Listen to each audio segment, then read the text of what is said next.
Hello. I accidentally pressed the wrong button then. Might have to I have to rectify that. So I'm still eating some crisps. How are we? Okay. Well, we've got an interesting show lined up for you this evening. Slightly different from the normal Nielsen ratings because we lost one of the cinema greats this year, someone who's personally influenced my career in filmmaking, the great late, sadly, Roger Corman, the man who is responsible for the career of many an amazing filmmaker. But let me bring in my panel, and we're gonna talk about that. But we are also gonna cover briefly the Rings of Power season 2, which I know Blue Collar Loser can't wait to see. Oh yeah. Yeah. I mean, it's season 1. That was my first video. It took me 5,000 views. So hey, why not? Also, fresh from his 12-hour marathon of the latest 2 episodes of Doctor Who that he watched on repeat. It's the Northern English Bastard. Oh dear God. You mean there's more than 2? Well, we can talk about that briefly as well. Last but by no means least, we're joined by the Inside Man. Yeah, good evening, everybody. And there may be other guests joining us as we speak. Now, I just accidentally deleted the Nielsen ratings intro because I was trying to delete something else while it was playing, and I pressed the wrong button, and I've deleted it. I've deleted it out of that's why it suddenly went off. Oh, there it is. Okay, cool. So yeah, I've still got it. I'm not sure if that's the most recent one or if that's the old one. That's from 2023. So yeah, but so sorry about that rather abrupt intro. Only on this channel will you get such amusing befuddlements. So yeah, before we we'll lean into the Roger Corman section in a bit. Just want to pass on my personal condolences to producer Gail Ann Hurd. I spoke with her earlier today, and she sent me a lovely picture, not for public consumption, so I won't put it up, but of the last time she was out with dinner with Roger Corman. And he was a huge influence in her and, of course, James Cameron's career. They both got their first jobs in the industry working for him. And also, Roger Corman very much set up Jim Cameron's first feature film, which was Piranha 2 Flying Killers. And I remember the trailer for that being on the TV when it came out on the cinema. We'll come back to that later. We made a deal with ourselves to actually, we already were leaning into this being a B-movie special this week, which is kind of a coincidence because we decided that before we made it the Roger Moore, I keep saying that, Roger Corman dedication. Every time I say Roger Moore, take a drink. But yeah, we're already leaning into that because we set ourselves an objective of watching 2 movies, especially for this week. One of them was Cleopatra Wong, and the other one was Cocaine Crabs from outer space.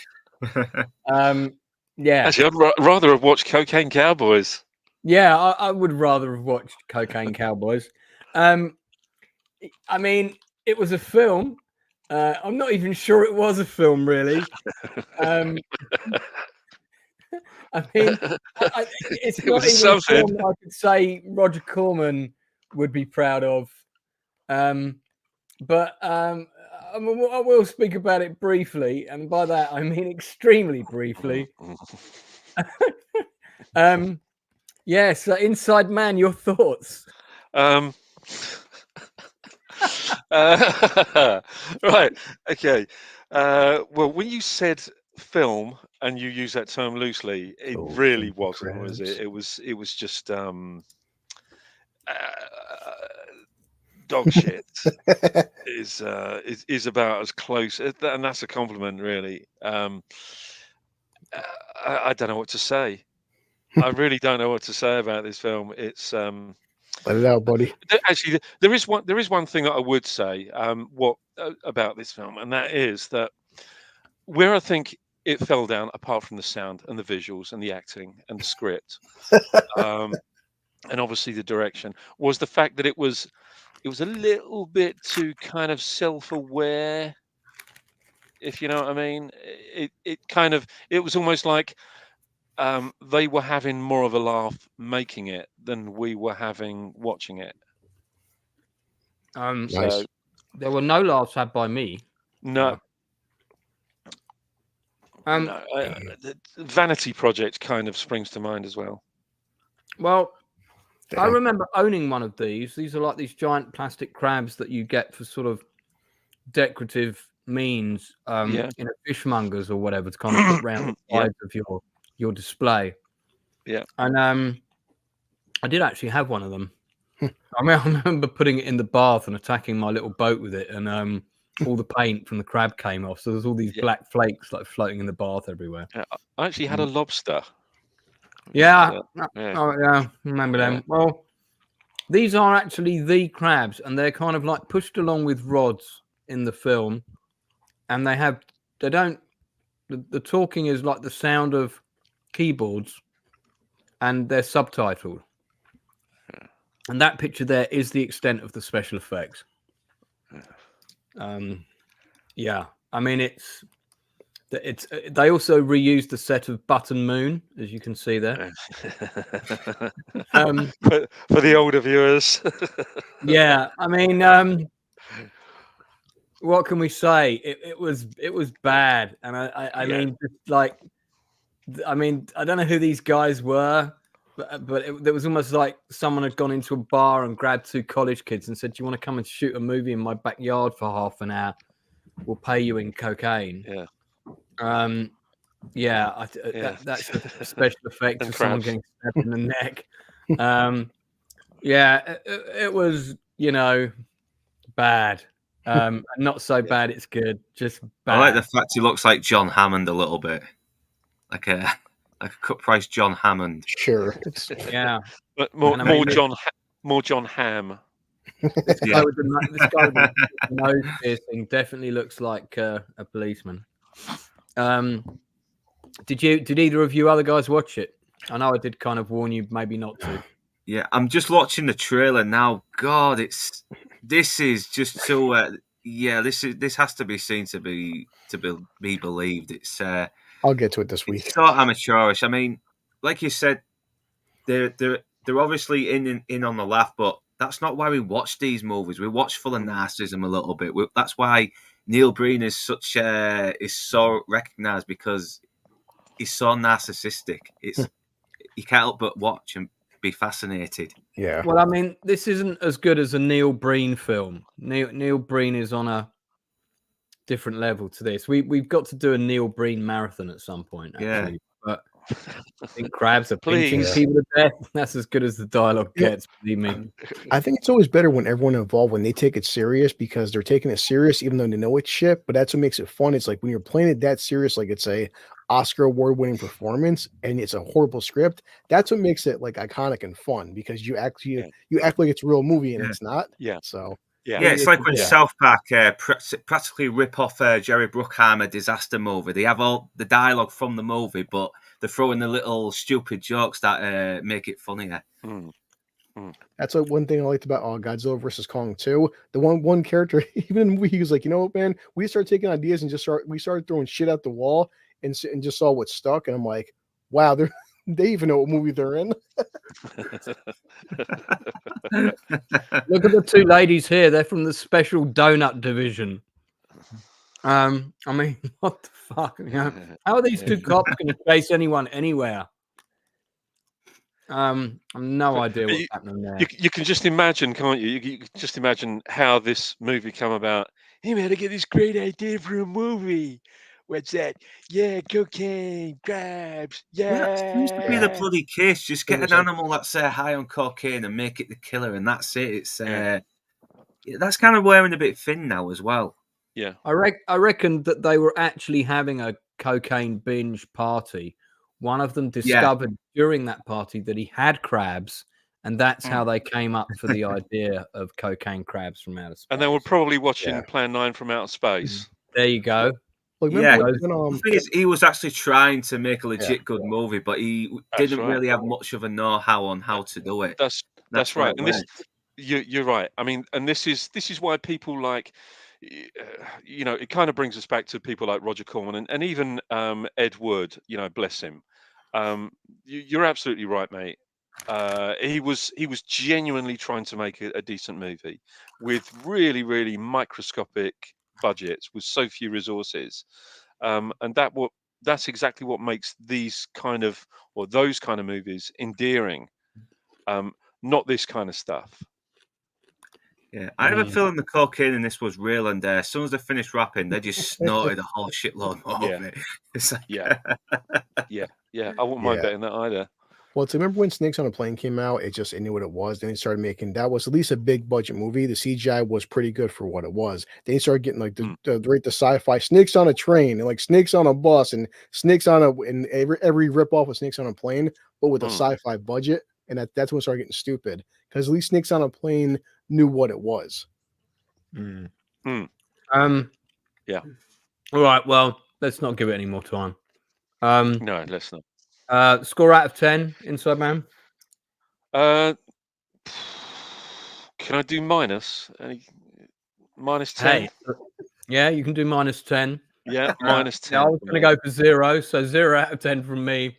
Minus out of 10, and I am a filmmaker, so I can't find anything redeeming about this movie. Yeah, I think it's safe to say that these people weren't. Yeah, it's it's just a terrible film.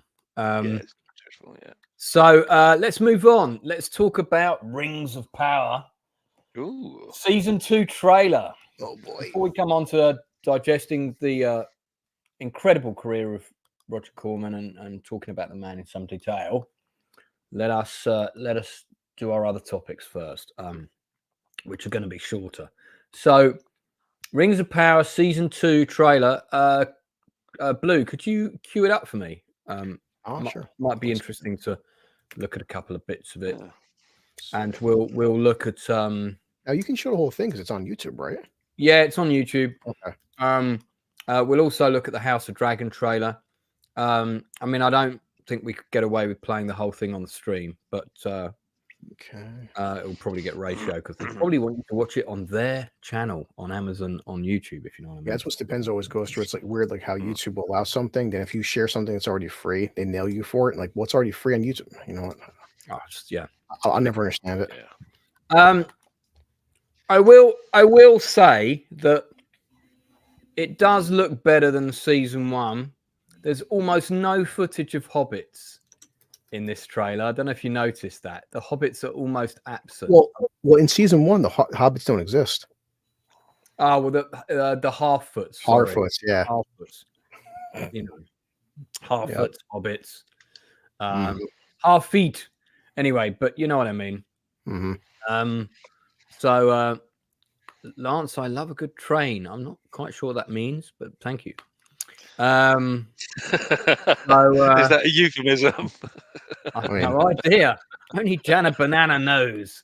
Yeah, I mean, it looks it's got some interesting visuals. I mean, but all I'll say about it, this is my opinion, and then I'd like to hear from the rest of you, is that the first season is some of the worst, colossally worst writing in television history that I've ever seen. Just terrible chaos and narrative, terrible dialogue, not great performances all round. Some good performances, but not great all round. Inconsistent vision, definitely too much forced kind of social agenda shit. And it just, it felt like a Lord of the Rings fan film. And I was on the whole very unhappy with it. And again, I like to be constructive, and we primarily focus on stuff we love on this channel. But obviously, this is a big show, so I am going to talk about it. And also because I loved House of Dragon, which we'll get on to next. Let's play a little bit of it. Sure. Just don't want to stop. Right here. Well, it doesn't matter if we can't hear it particularly. Oh, we can. But and powerful. yeah. So I mean, The beard. so yeah, let's pause it there. There's a lot of kind of footage of the suggestion of the influence of Sauron on Middle-earth, plants doing weird things doing weird things, that kind of thing. That's all fine. There's a montage of character shots and other visuals. Play a bit more and let's just pause on another image that's not like complete black. Yeah, I mean, this bit's a bit shit. But it's like, I like the way they all ready their weapons one after the other, but not at the same time. Yeah, sure. Like, you know. Oh, Anyway, so let's pause it there. My thought, my take on it is, okay, it doesn't look terrible, but it doesn't look entirely redeemable. Let's wait and see. Who knows? I'm quite prepared to be dazzled. Maybe there's a new team,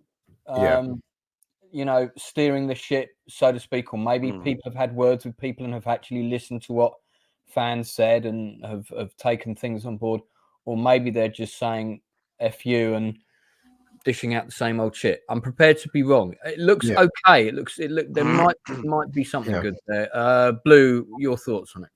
Same thing as you, Lance. The thing is, as I meet people like you and Inside Man and other people, History Bro, Gord King, I feel like as I'm meeting more people and get more subscribers, I am getting kind of tired of the whole like hate clicks and hate watching.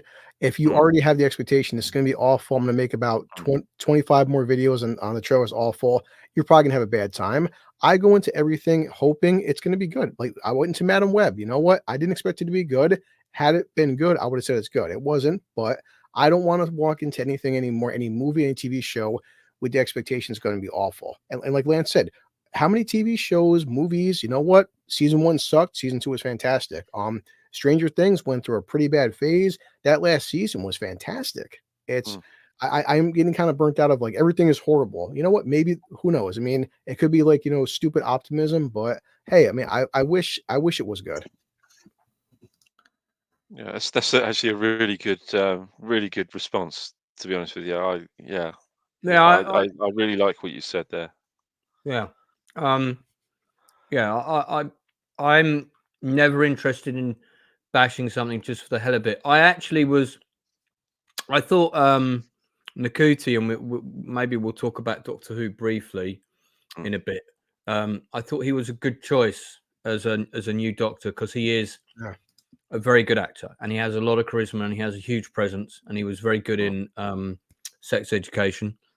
But all of that has kind of been ruined by a very obvious, forced, straight guys. If you don't like Doctor Who, fuck you. It's not for you.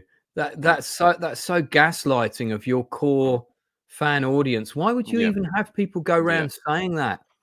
And you can imply that the Doctor is gay without it being a whole thing in the story this time around. I mean, look at this situation with what was the character in the earlier ones, Captain Jack. Yeah. I mean, Yeah, it was a good one. There was no kind of agenda there. I mean, we all knew the character's sexuality. Nobody really cared. It wasn't a thing. It wasn't made a thing. And because it wasn't made a thing, that's when it becomes accepted. When you start to make something a thing, and you deliberately want to draw people's attention to it, you start to get people that find that sort of thing repellent. Not the whole fact that somebody happens to be gay or somebody happens to be straight or somebody happens to be bi. Not that that's repellent. It's the idea of being pushed something they find repellent.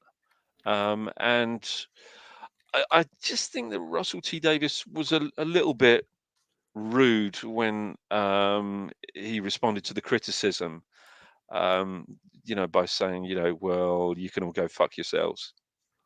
Right. That's Yeah. I thought that was quite dismissive. Yeah, it seems like he's really going out of his way to just tearing away the fans. And plus, I don't like the fact that Doctor Who wants to be in a gay club, getting drugged up and having random sex with sweaty men these days, because it never seemed to be his character. He seems to be a guy who's so focused on science and discovering new worlds and in different points of time, and that's his passion. Not a hedonistic lifestyle. That's right. I mean, look. I mean, Russell T Davies has already kind of done that with Queer as Folk, which was absolutely fantastic. Yeah, Got Charlie Hunnam, groundbreaking. I mean, a guy, Aidan Gillen, is it his name? Yeah, Hayden Gillen, and I mean, that was the irony about that show, which drew a lot of criticism at the time, was the 3 leading actors that were cast in that show who were portraying three gay men and two guys who were previously in a relationship, had broken up, and the younger guy who was still in school and was just kind of finding his way into the gay scene. They're all big actors now. Charlie Hunnam was the young one, and the irony was all 3 of those actors were not gay, and they didn't discuss their sexuality at the casting. And they were cast in those parts because they did the best auditions. Yeah. So now I also feel there's an agenda that if there's a gay character, it's got to be played by a gay actor. Yeah. And it's like, well, does that mean that gay actors can't play straight parts? Because I mean, look at Richard Chamberlain in Shogun. I mean, he was gay. He was a closet homosexual at the time, and he was fucking great in that role. Who was that? He was Richard Chamberlain. There's a Blackthorn. Right. Yeah, he was gay in real life, and he was great in that role. He really was. Yeah, I mean, it's funny because I mean, it kind of goes back to Cate Blanchett in this this movie where she played the lesbian conductor or composer. I can't remember the name of the film. A very recent film. And she was heavily criticised. A lot of people came out and said, strangely, it was actually straight people, and it happened to be straight females that came out and were sort of waving the kind of virtue signalling little banner, saying, "Well, hang on a minute, you're a straight woman, you're playing a lesbian, it should be played by a lesbian."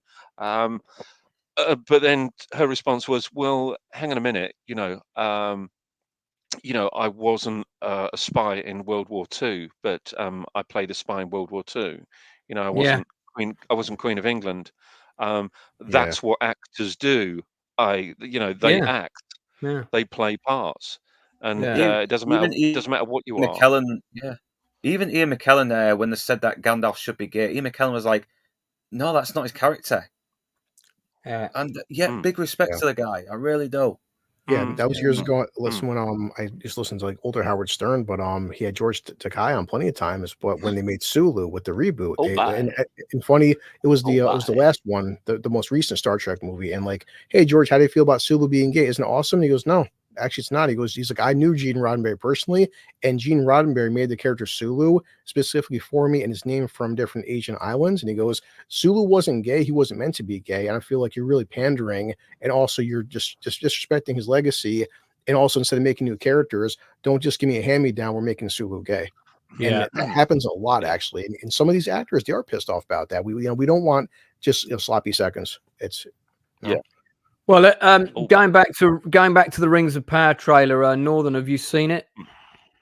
No, I've just had no interest in even delving into the Rings of Power. I prefer the books. I prefer the original trilogy, even the Ralph Bakshi version from the 70s. And I like the Ralph Bakshi version. Yeah, great soundtrack by Leonard Rosman, who did the score for Star Trek 4. Yeah, and I might argue maybe John Hurt might be a little better than Viggo Mortensen as Aragorn, and I like both. He's got the voice for sure. Yeah, he comes off more kingly than Aragorn, while Aragorn feels more like a ranger. Yeah, I give you that. It's such a shame that Bakshi was never able to complete the second part, and it's also interesting that actually when Jackson started the trilogy, Bakshi still owned the rights. And he did point that out to them, and he said, I still own the rights to the Lord of the Rings films, by the way. And I think it was kind of like, I don't know if he got given a payoff, but or it was kind of, yeah, have you got any money to take us to court? No, piss off. So, you know, because he did say, go on.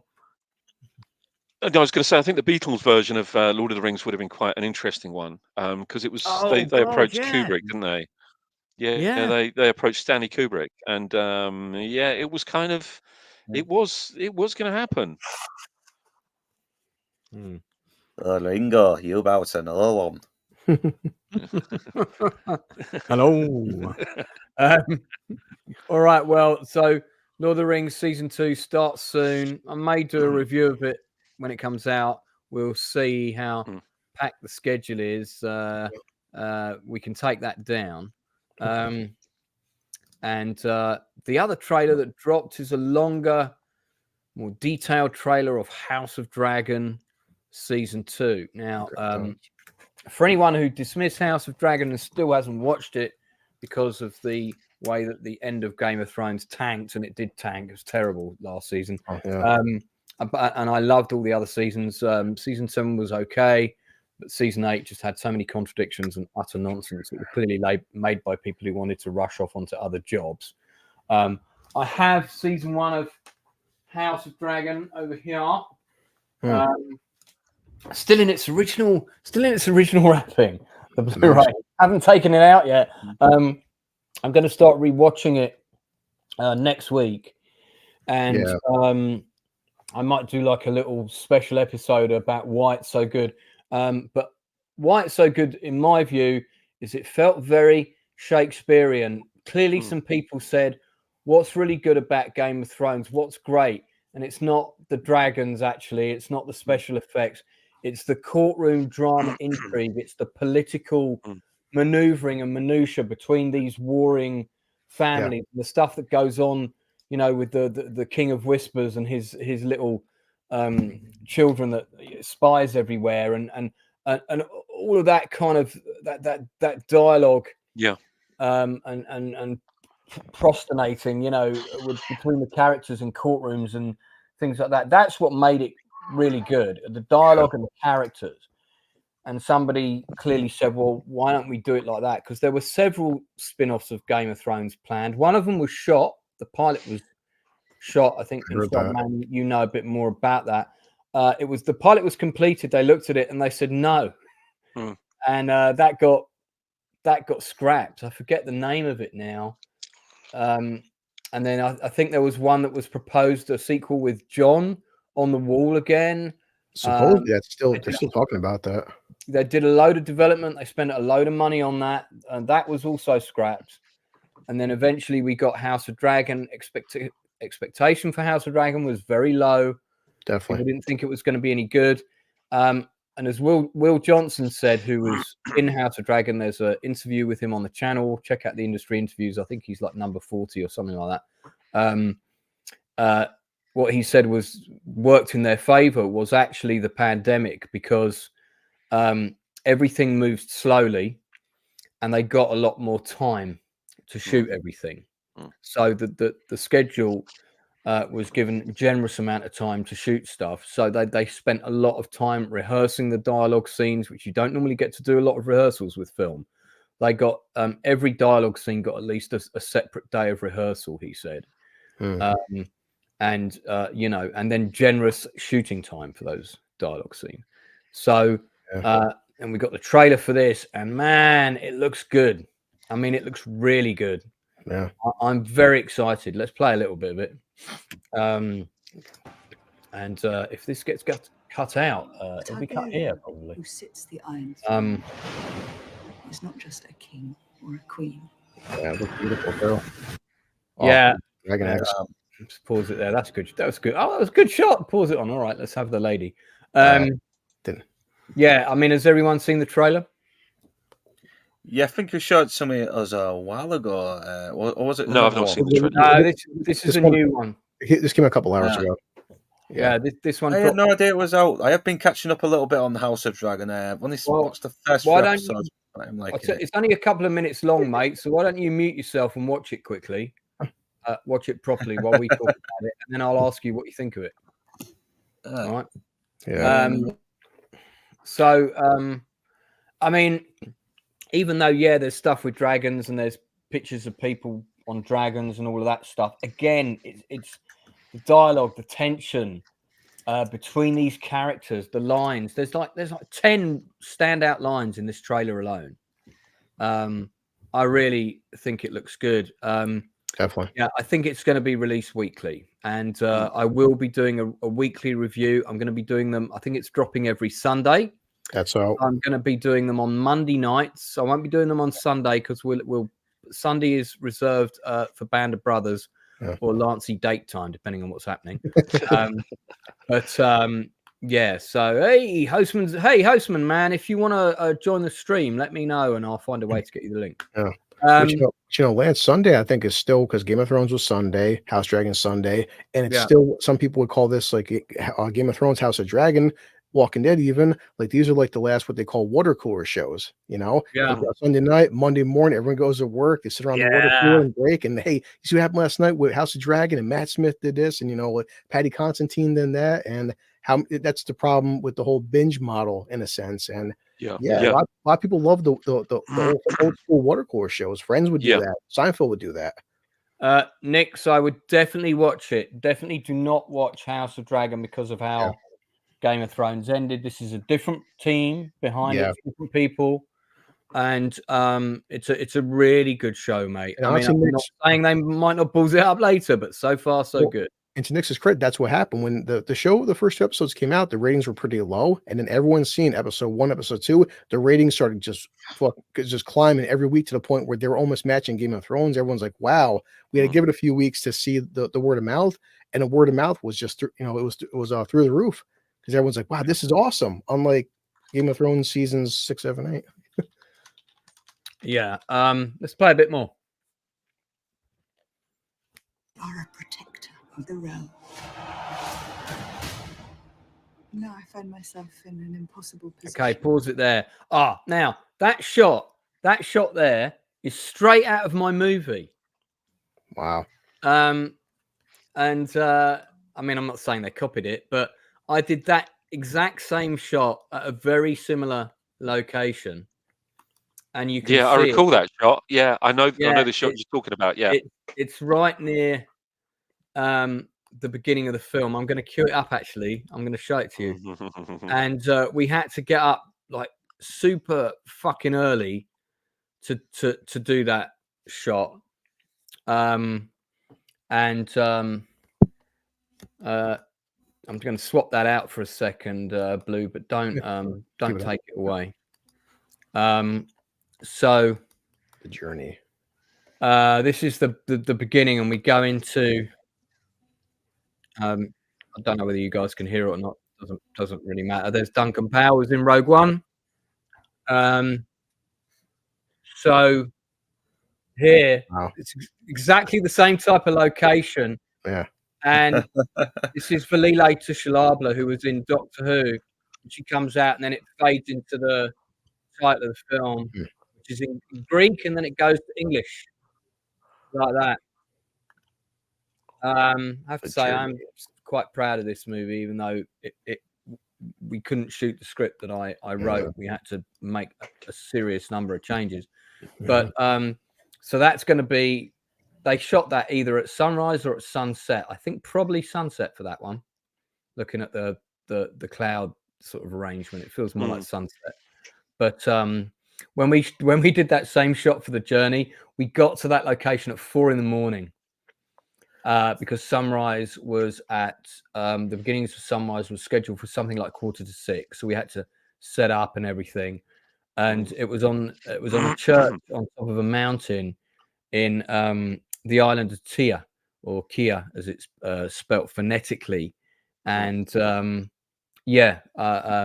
great times doing that. That's a trademark shot. Every time I do a film, there'll be a shot of somebody silhouetted against the sunrise or a sunset. It's kind of a Lancer thing that I put in all my films. So anyway, so this feels big. It's got a sense of scale. It looks big now. Yeah, I've just You know. watched the trailer now, and even though I've not finished the first season yet, and it does look like there's going to be a little bit more vengeance from the events of the first series. Yeah. So yeah, I will need to finish that off so I can really feel the impact of what's going on. Yeah, I mean, it's not. Can I just ask? There is a question I wanted to ask, and because I never got into the whole Game of Thrones thing, right? I never got into it. Never.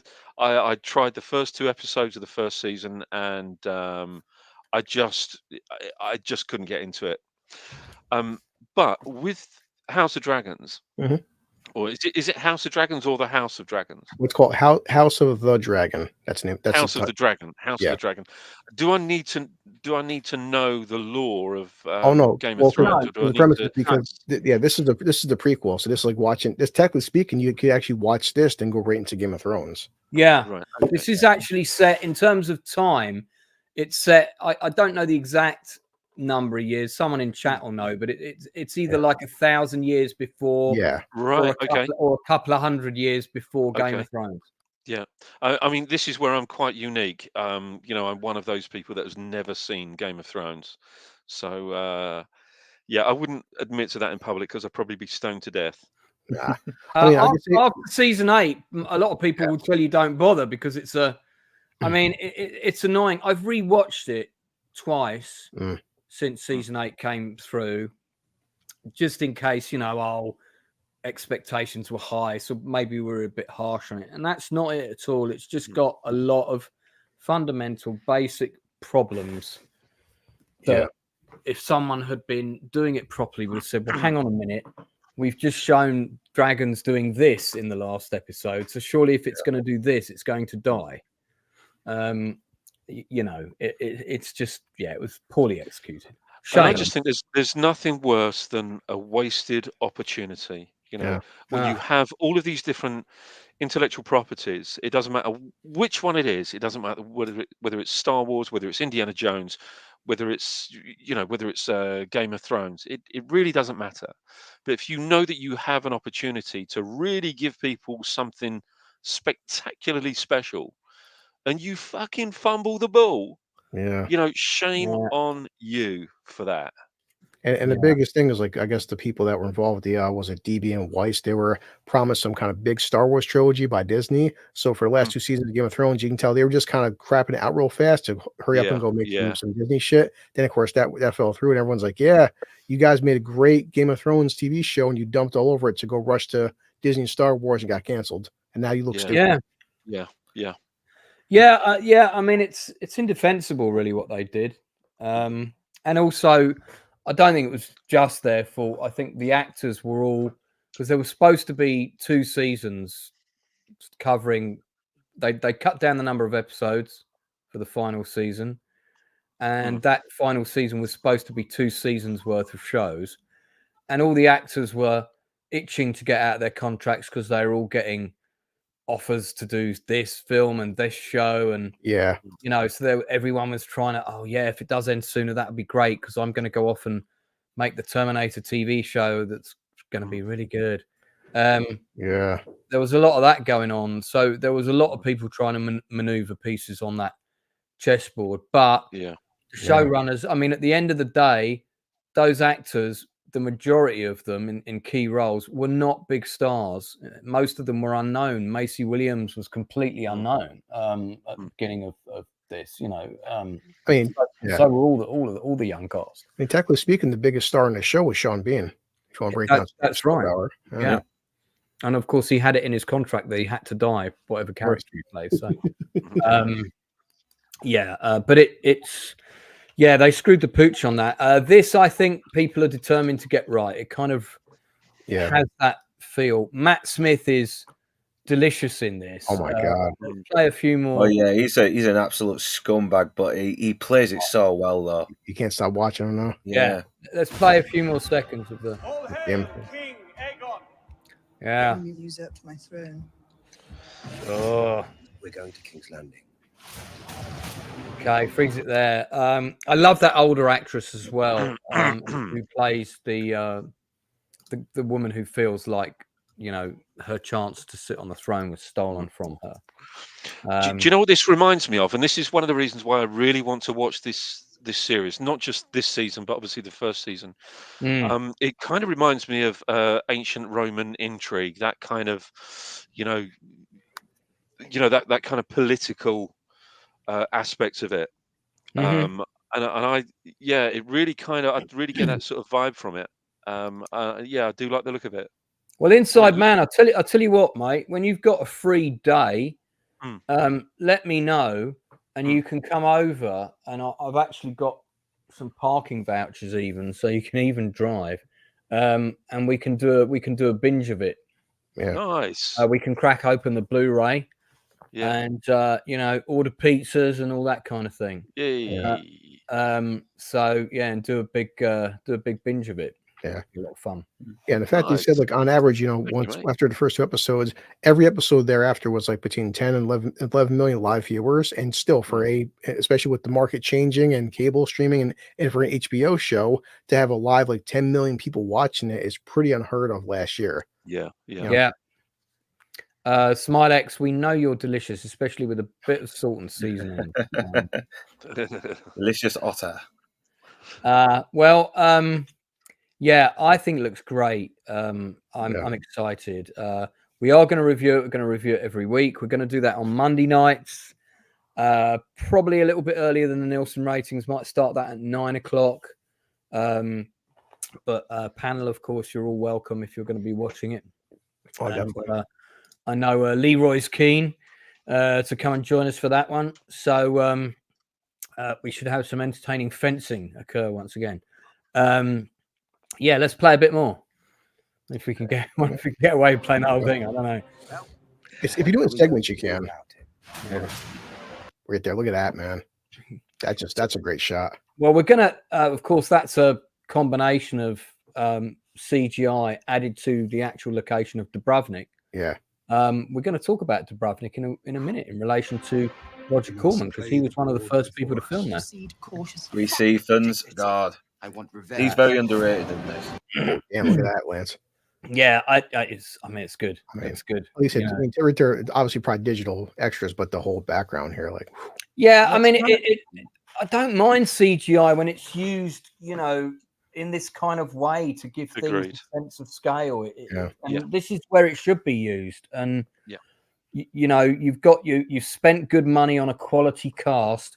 Now surround them with quality components, and good to see you, Martin Muses, or Miss rather. It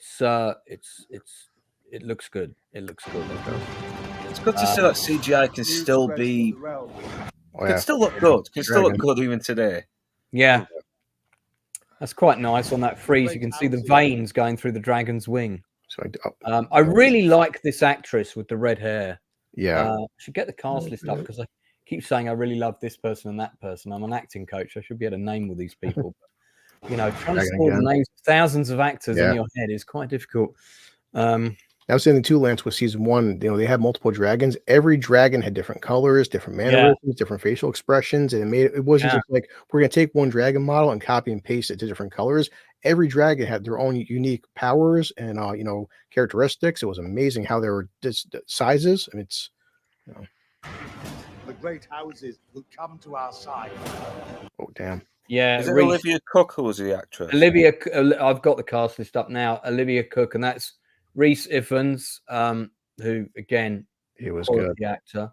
Yeah, because he usually plays these like horny little arseholes, but he is very more reserved. He's much more composed, and I like that. It's good to show he can play other parts as well. Yeah, I mean, you've really got quality actors in this show. Matt Smith, of course, Emma Darcy, the lady I was referring to earlier. Let me just get her name. I'm concerned about the number of episodes it says she appears in. Maybe she's going to die fairly soon. Is Game of Thrones.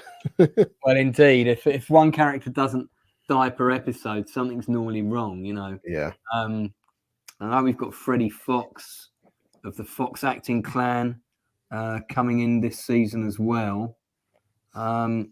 I can't see this lady. That's annoying. Well, I'll find out in due course, but she's very, very, very good. It might be Best, isn't it? Eve Best. You know why? You look at her main photograph and she's unrecognizable. Yeah. Yeah, from RADA, best acting school in London, of course. Yeah, I mean she's just phenomenal in this show. I can't wait to see what they give her to do, because watching her, she's like Gertrude in Hamlet, you know. And it's just really interesting watching these actors and what they do with their scenes. Yeah, I love the manipulation as well. The way they say one thing but definitely mean another, and you know it, even though the other characters are probably still wondering if they are being honest with them. Yeah. Keep that shot there, please, Blue. This scene here and the next shot after it suggests to me that there's going to be a traditional, like, old school siege in this season. Not like the one we got at Winterfell and all that sort of thing. Like a proper old school siege with siege tactics. Maybe a big long episode that's just the siege. That'd be great. I love that. You know, too, Lance, everyone criticized it, and rightfully so. But man, I feel bad for Kit Harington when they did. Remember the final season with the whole night battle? Yeah, it came out as a crappy episode, but the actors that was like 6 weeks of shooting. They said. The actors were completely committed. It was just a shame that somebody didn't sit down and say, okay, if this was a war game, let me put the pieces on the board. Yeah. How would your characters deploy your forces? Oh, I know. I'd send my cavalry, my most powerful unit, into the dark and see what happens. No one's going to fucking say that, are they?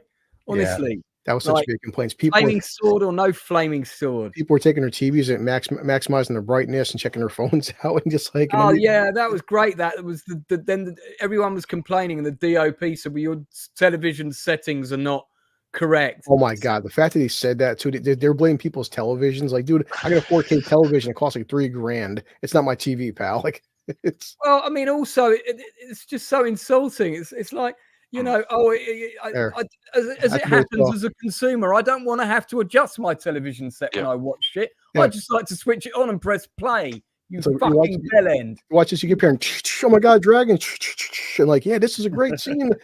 Yeah, it's. God almighty. I mean, we could talk about all the things that were wrong with that battle for 2 hours, but just, 1 minute it looks like everybody's going to die because there's skeletons on top of everybody. There's no way those people would not have been killed. At least make it plausible that they could have got out. Remember, and we should kill the Night King, Arya. Yeah. they ruined it, man. They totally ruined it. Next scene. Yeah. I did not think they would be so eager to die. I love that line. Oh, look at them ships, man. Yeah, this looks like a meeting of houses or something going on in secret, I think. There's a lot in this trailer. I mean, there's a lot in this trailer. And again, that was like, oh man, it's like, what a great actor. And this was a situation where, they changed it from the books and nobody cared. But when it first was announced, some of the press behind it wasn't the smartest thing to say. Great actor, one of the best characters to the show. But like, sometimes the press just needs like, guys, stop talking, please.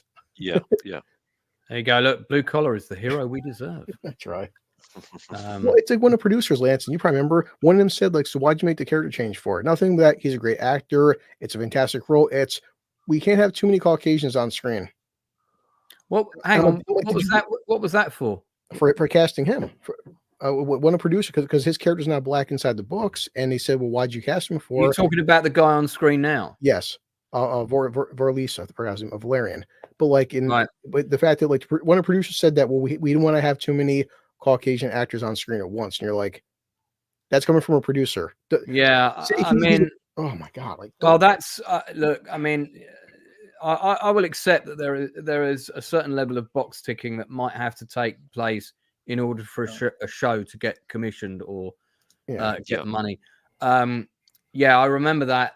People were angry about it, but as it happened, these actors did a fucking awesome job. No, he's a fantastic actor. So one of the best actors in the entire season, and no one. And Wil Johnson kind of played his brother a course, he lost his head, literally and figuratively, at the end of the season, right when I was in the middle of texting him saying, "Oh, this is great! Can't wait to see what you do in season 2." Oh, it's kind of weird you're saying true that. story. True story. Yeah. Jesus. It's kind of weird the producer said that as well, because Game of Thrones has had people going over different parts of the world. I mean, if you want to have people of different colours, all right, let's have the characters go to another country where it's more tropical and the people are much more. Well, we know that they did come from the south, the Valerians, and that's why they've got the bright blonde hair. Yeah. I can buy into it that there was whatever the mixing of the culture. It's fine. Yeah. It doesn't bother me. I don't mind. One of the best actors in the Rings of Power season 1 was the actress that played the Black Dwarf. She was great. In fact, her character was one of the best characters in the show.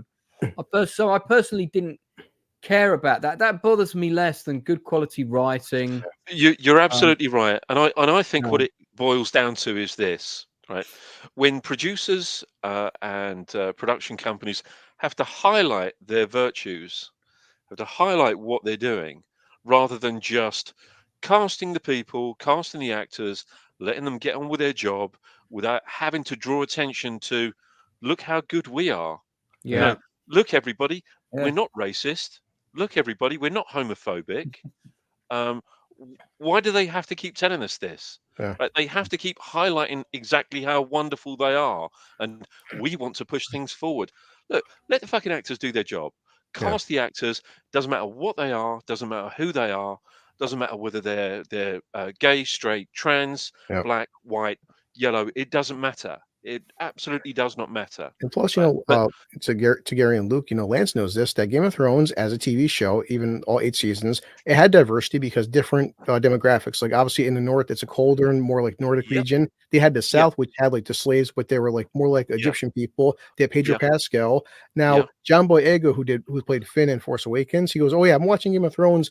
Why isn't there black people in Game of Thrones?" And every black actor on Twitter's in the show is like, "Dude, have you watched the fucking show? There is black people in Game of Thrones. Stop talking." Yeah. I know, well, going all over the world on that show. I mean, different peoples of different cultures, and that's what made this world feel so alive. Yeah. And of course, the thing is, I think also sort of going back to the Rings of Power, I know an awful lot of people were saying, what's all this with the, with the Half-Foots and everything. Well, if you actually do read the Lord of the Rings, the Half-Foots are described as having dark skin. Yes. So, all of the people that were trying to say, "Oh yeah, we got loads of sort of race swaps and all this kind of stuff," the Half-Foots are actually described in the Lord of the Rings of being of dark skin. Yeah. Simple as. Yeah, I didn't mind any of that in Rings of Power. I could even, the Black Elf thing was all fine. Because Dark Elves are a big part of D&D lore, so why not in Tolkien? Yeah. That was all good, but but it's the writing. Yeah, the writing was just shit. It was just, it's like they put all these characters in, but they didn't know what to do with them. This, if you look at the scripts of House of Dragon, it's a really good example of really tight, economical writing, but great lines as well. Really good lines. Will, when he came on for the interview, said there was, there wasn't any actors changing things or whatever. That if there was a discussion about tweaking a line slightly, that may have happened, but everybody was pretty happy with their dialogue. Coming in like a Normandy landing barge, we've got Stupenzo join the stream. Apologies for lateness. No problem. Yeah, apologize more. Sounds sincere. Yes. So sorry for being tardy. That's more like it. Stiff upper lip, right? Stupenzo, have you seen the House of Dragon season 2 trailer? I did watch the trailer for season 2. I didn't watch season 1. I watched the part in season 1 where the one kid gets eaten. That was it. That was all I saw. But it looked cool. There's plenty of deaths in season 1. Well, it's season 2 trailer looks good. This is the trailer that dropped today. not the one that's been out for a few weeks. I did watch it. It was interesting. Have you seen the trailer for season 2 of Rings of Power? No, I saw the teaser for that yesterday. I didn't watch the actual trailer for that because I don't care. But yes, I'm sure we'll watch that soon. All right. Well, we'll keep that brief. Let's see a bit more of this. There you go. Oh God, hold on. Look at that. The detail on these dragons, especially for a television show, it's amazing.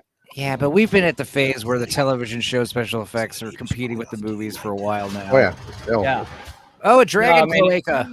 Yeah, it's good. I saw the dragon's cloaca. I dread to think what that means. You know what a cloaca is? No, but it's what please lizards and birds use for waste excretion. Oh, okay. So basically a dragon's anus. Right, but a cloaca is interesting because it does both deeds in one hole. They got one hole for everything. It's called a Details cloaca. matter. Okay. Well, we'll leave that there. Urination. Of course, you would know that. Breeding. It's all done with one orifice. Okay, that sounds like a movie that you should make, Enzo.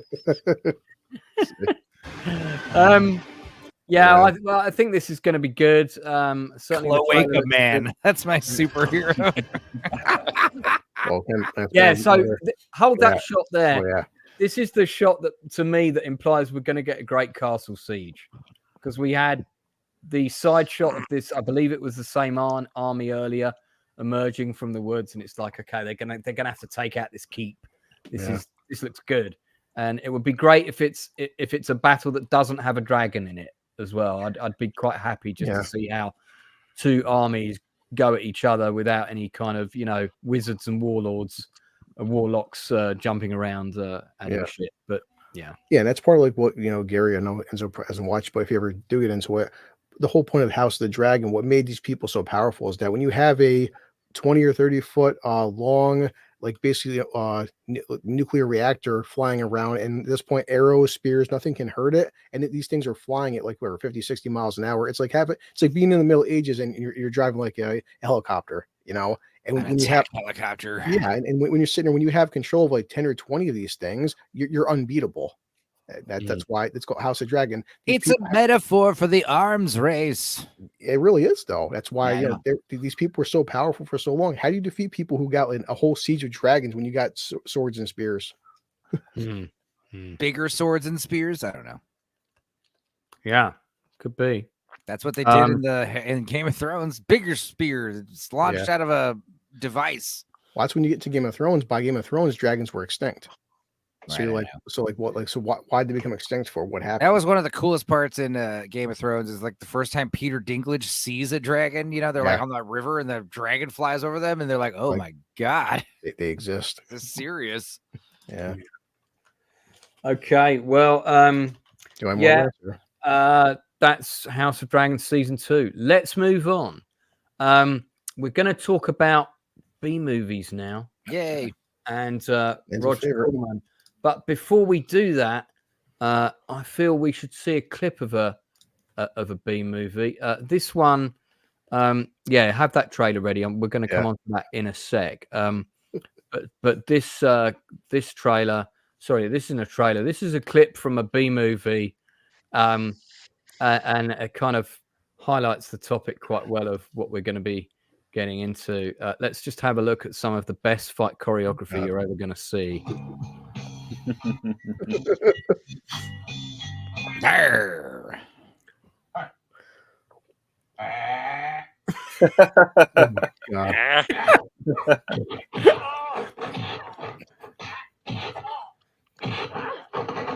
Yes. Slap your hand. Slappy his arms. So that's where Steven Seagal learned that move. Right. Okay, we better stop that there. It must all took all of 6 minutes of training. Cleopatra Wong. What a film. It was the homework. The soundtrack was batshit insane. Yeah. There was a Yeah, I part was going where, to mention that. I was going to say that. The soundtrack there was a part is really good. specifically, yeah, like the 10 or 20 minute mark. There's a part where like they're escorting Cleopatra to some building, and the band is just like, Yeah. the drums are going crazy. It's like, dude, what is happening here? They were feeling it. And I mean, there's this scene at the beginning. I might show a clip of it where it cuts to her in a disco with this guy, but they obviously couldn't afford to pay for extras to be in the disco with them. So they go for like these really low angles and shoot up, but it's clearly just them on the disco set, tight shots, dancing around. I think one of my favorite scenes. Sorry, go. No, go. I was going to say one of my favorite scenes was when she gets taken to the kind of villain's lair, and he goes, "I'm going to kill you." Yeah, he's insane. Whoever dubbed that guy was like, what? The dubbing is atrocious in general. It's gonna kill you anyway. Yeah, it's some convoluted story about money counterfeits, counterfeit money, and Cleopatra Wong is on the case. What is she again? Is she like a spy or a? Yeah, she's kind of like a spy. She's not a cop. That's for sure. She's a spy with an interesting range of tracksuit wear. Now, here's what's interesting. I don't know if you guys saw this, but I was like looking up the movie, and I saw a video where it was like there was a guy making a YouTube video about this actress trying to find her, and they like tracked her down, and she like basically disappeared. She went from being like this like Asian action hero chick to just like disappearing. And then they found her, and she's like, oh yeah, once you get too old, they stop caring. And then eventually, that's right. Yeah. Didn't she sort of have her own business or something? And nobody knew that she was Cleopatra Wong. Right. Yeah. They just found her randomly. It's like, oh, hello. Yeah, I'll do an interview. And apparently she's like back in movie making somehow in some capacity. I don't know. I mean, it is a film that's so bad that it's amazing. Yeah. There's a few of those. Yeah. I just love the dubbing. You don't get scenes like this in every movie. Nuns running around with M16s. Also, obvious dudes as nuns. Like that guy had a mustache. Yeah, they don't even have the mustache. They don't shave it off as well. They just put their hands over their mouths and hope no one sees them. But I thought when she sort of went out into the yard and started fighting all those, I'm going to introduce you to my wrestlers, tear her apart like a rag doll. But I thought when she was fighting them, I thought, she looks pretty fucking good. She did. She drops her cap. She rips her clothes off before she fights them. Yeah. Yeah, and she does a little does a little pose. And I thought, one thing I kept noticing watching this movie was obviously filmed like for like the scope aspect ratio, but like there's so much that's getting cut off, like important information that's being cut off on the sides. I'm like, wow. No, you got people out of shop where they're in the car side by side, and you can only see half their faces. It's well, crazy. To be fair, like I watched a good video where they were talking about how like when scope came out, people started like structuring their shots like width-wise instead of like height-wise. Because in the old Wild West days, they would shoot like they'd have top to bottom shootouts where like the characters are at the bottom shooting at other characters like on the top of the frame. But then when scope came out, everything started panning out left and right. But then because of the televisions, they started doing this thing, and you started seeing this all throughout the 90s and early 2000s where like all these movies are filmed in widescreen, but it's like, all the important information is in the center of the frame, and everything on the sides is just, random extras and nonsense that means nothing. So, I appreciated how, like, I want to see the widescreen version of this film. Let's see a bit more. Love the sudden zoom out. Clearly a fan of Sam Peckinpah. Yeah. What country is this from again? Malaysia, Philippines, Singapore. Singapore. Well, I just like how like it's very very Mexican. When this guy dies, I'm not even sure that's actual slow motion. I think he's just like he's literally moving that slow. But yeah, I like how these Singaporeans they have like Spanish last names, and they all look Mexican too. It's crazy. It looks like Mexico too, as a guy who's been all over Mexico. Oh, look at that gun. Look at this gun, yeah. Yeah, You don't want to be on the wrong end of that bastard, that's for sure. I Is want one that of a those. shotgun, a Magnum? It's a I don't quad know. barrel. It's a quad barrel single action That's revolver. It's the best handgun I've ever seen in a movie. Yeah. What's cool is you could probably put like a shotgun in one barrel and a big bullet in another barrel and another. You know, you can put like different rounds in the different cylinders. Yeah, it's a Oh my film that God. you have to see to appreciate. must But be I very drunk for that. recommend tracking it down now. If I can get hold of a Blu-ray of this, There's I'm a definitely crappy definitely buying VHS it. copy on the Internet Archive. Yeah, I don't think it's available on Blu-ray though, is it? No, I couldn't find anything. I mean, the version that's on the internet that I found, you do see more of the left and right of the frame, but the audio and picture quality is substantially worse than the version we had. I think it was only re-released on Blu-ray and DVD in Australia. I have a feeling. I'll have to get Matt to. It's so funny how like Australians aren't allowed to play like so many American video games, you know, but we'll give you Cleopatra Wong on Blu-ray. It's a good trade-off. Like £100 to buy a bloody to buy a pre-owned game in Australia now these days. It's crazy. Hundreds Probably of dollars, more. probably. And you got to Well- buy it in a back alley in a parking garage somewhere, you know, like it's illegal.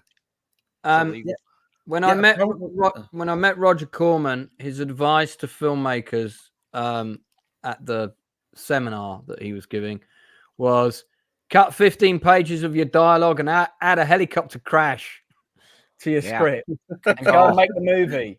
I feel that If they did that for as good as it gets, it would have won Best Picture over Titanic. I bet you. it's possible. I think that Roger Corman definitely would have appreciated this film. Yeah. Very much in the vein. We're gonna talk about his career a little bit. Inside Man recommended a film to me that I hadn't seen of his. Let's play the trailer for it, and then we're going to talk about his career a bit more. 1943, somewhere in Nazi-occupied territory, are 5 men, misfits from the 4 corners of the world, the strangest 5, with nothing in common. Oh shit! but their Henry incredible Silver. daring. It is. Enlisted against their will in a monstrous crusade against the fascist fortress at Dubrovnik. Are their extraordinary talents equal to the task? Look at the Game of Thrones locations. Look at that. Its secret, And this is one of the first major feature films to be shot in lives are Dubrovnik. their movements timed to the minute, their actions triggered. All right, to the freeze there. Right, so that guy is the bad guy from The Italian Job with Michael Caine. Guy, Michael Caine. Yeah, the guy in the shot before him, that's Tremaine from the episode of Star Trek, or Tremaine, I think the character's called. That guy. Who's yeah, it was kind of like the prototype to Q, wasn't he? From before? That's right. Yeah. Oh, that's the I remember that episode. It's are you challenging me to a duel? Yes, that's if you have the courage. Yeah, you just don't want to have fun, do you? Yeah. I love that character. Yeah, Trelane, thank you, Trelane. Yes, that's right. Yeah, and I watched that episode fairly recently, actually, to prepare for Jill's top 10 Star Trek episodes, original series. That wasn't one of the episodes that I picked, but I did consider it because he does give a stellar performance. So let's play a bit more. I think we probably can get away with playing all of this because it's so old. You'd be surprised, though. Well, you'd be surprised the shit that is copyright protected. No, but this is probably fine. So let's pause it there. So Roger Corman mainly shot out of California. You know, a lot of stuff in Edward style with slightly more money to play with. But here, this film had a budget of $650,000, which for 1964 is quite a lot of money. That'd be a few million in today's cash. And he had Stuart Granger in the movie, who was, you know, considered to be a prestigious actor, gave Mr. Corman a rather hard time. Roger Corman directed this film as well as produced it. I've seen about half of it. It's actually pretty good. It's a it's a kind of cheap sort of Guns of Navarone meets the Dirty Dozen. But the use of the location makes it seem huge. I mean, look at the scale of that shot. That's the same kind of shots I was putting in The Journey. Yeah. And, I was like, we're in Greece. We're going to climb on top of mountains and get good shots. That's our set. So, it's good stuff. So I recommend it. What we're going to do now is we're going to go through Mr. Corman's repertoire, as it were. And we're going to look at, we're going to stop every so often and talk about a film of his that we may or may not have seen. There's a few. I know I've riffed a few of them on the channel, on my channel, for sure. So, but before we go through his IMDb list, who has seen this documentary? Because I saw it when it came out in 2011. Corman's World. Yeah, I saw that one. This is a great film about a whole load of Hollywood greats took part in it, all talking about the influence of Roger Corman, the contribution he made to American cinema. And he was considered to be the king of the B-movie. And what his basic business model was, if a big film came out that was a big hit, aka Star Wars, he was going to make a film similar to that audiences would probably go and see as cheaply as possible, but be as clever about it as he could. So Star Wars, Battle Beyond the Stars, for example. Jaws, Piranha. But what was really great about Corman was his ego was not so big as a creative, and I've met plenty of people like that in my industry. He wanted to give other filmmakers a chance. He wanted to help other people get their leg up, so to speak, in the industry. And of course, he did that for James Cameron as one example, and Gail Ann Hurd. It's funny you say that, because I mean, quoting Gail Ann Hurd on this, and she actually said that he was so unselfish, and he actually reveled in the fact that the people that he mentored were doing better than him, and he loved it. Whether you're a man or a woman, it didn't matter, and whether you were among the lowliest of staff, he really enjoyed mentoring people and bringing people through. I mean, let's face it, right? The thing is this: we still would have had Gail Ann Hurd, we still would have had James Cameron, we still would have had Joe Dante and Jonathan Demme, and we still would have seen Quentin Tarantino movies that weren't influenced by Roger Corman, but we wouldn't have had the James Cameron, the Gail Ann Hurd, the Jonathan Demme, the Joe Dante, and the Quentin Tarantino that we do have without Roger Corman. Yeah. We would have had a different version of those. There would have been a huge piece of those puzzles missing. There would have been, in essence, one limb missing. They would have been incomplete filmmakers without having spent all of that time under the tutelage of Roger Corman. That also includes, people like the Skotek brothers, who were fantastic miniature visual effects guys, and Alec Gillis, who was the one that brought James Cameron in. So we would have had very, very different versions of those filmmakers, and I would stake my life on it that we would never have had the kind of James Cameron movies that we had and that we're still getting without his time with Roger Corman. I don't think there's any question in my mind.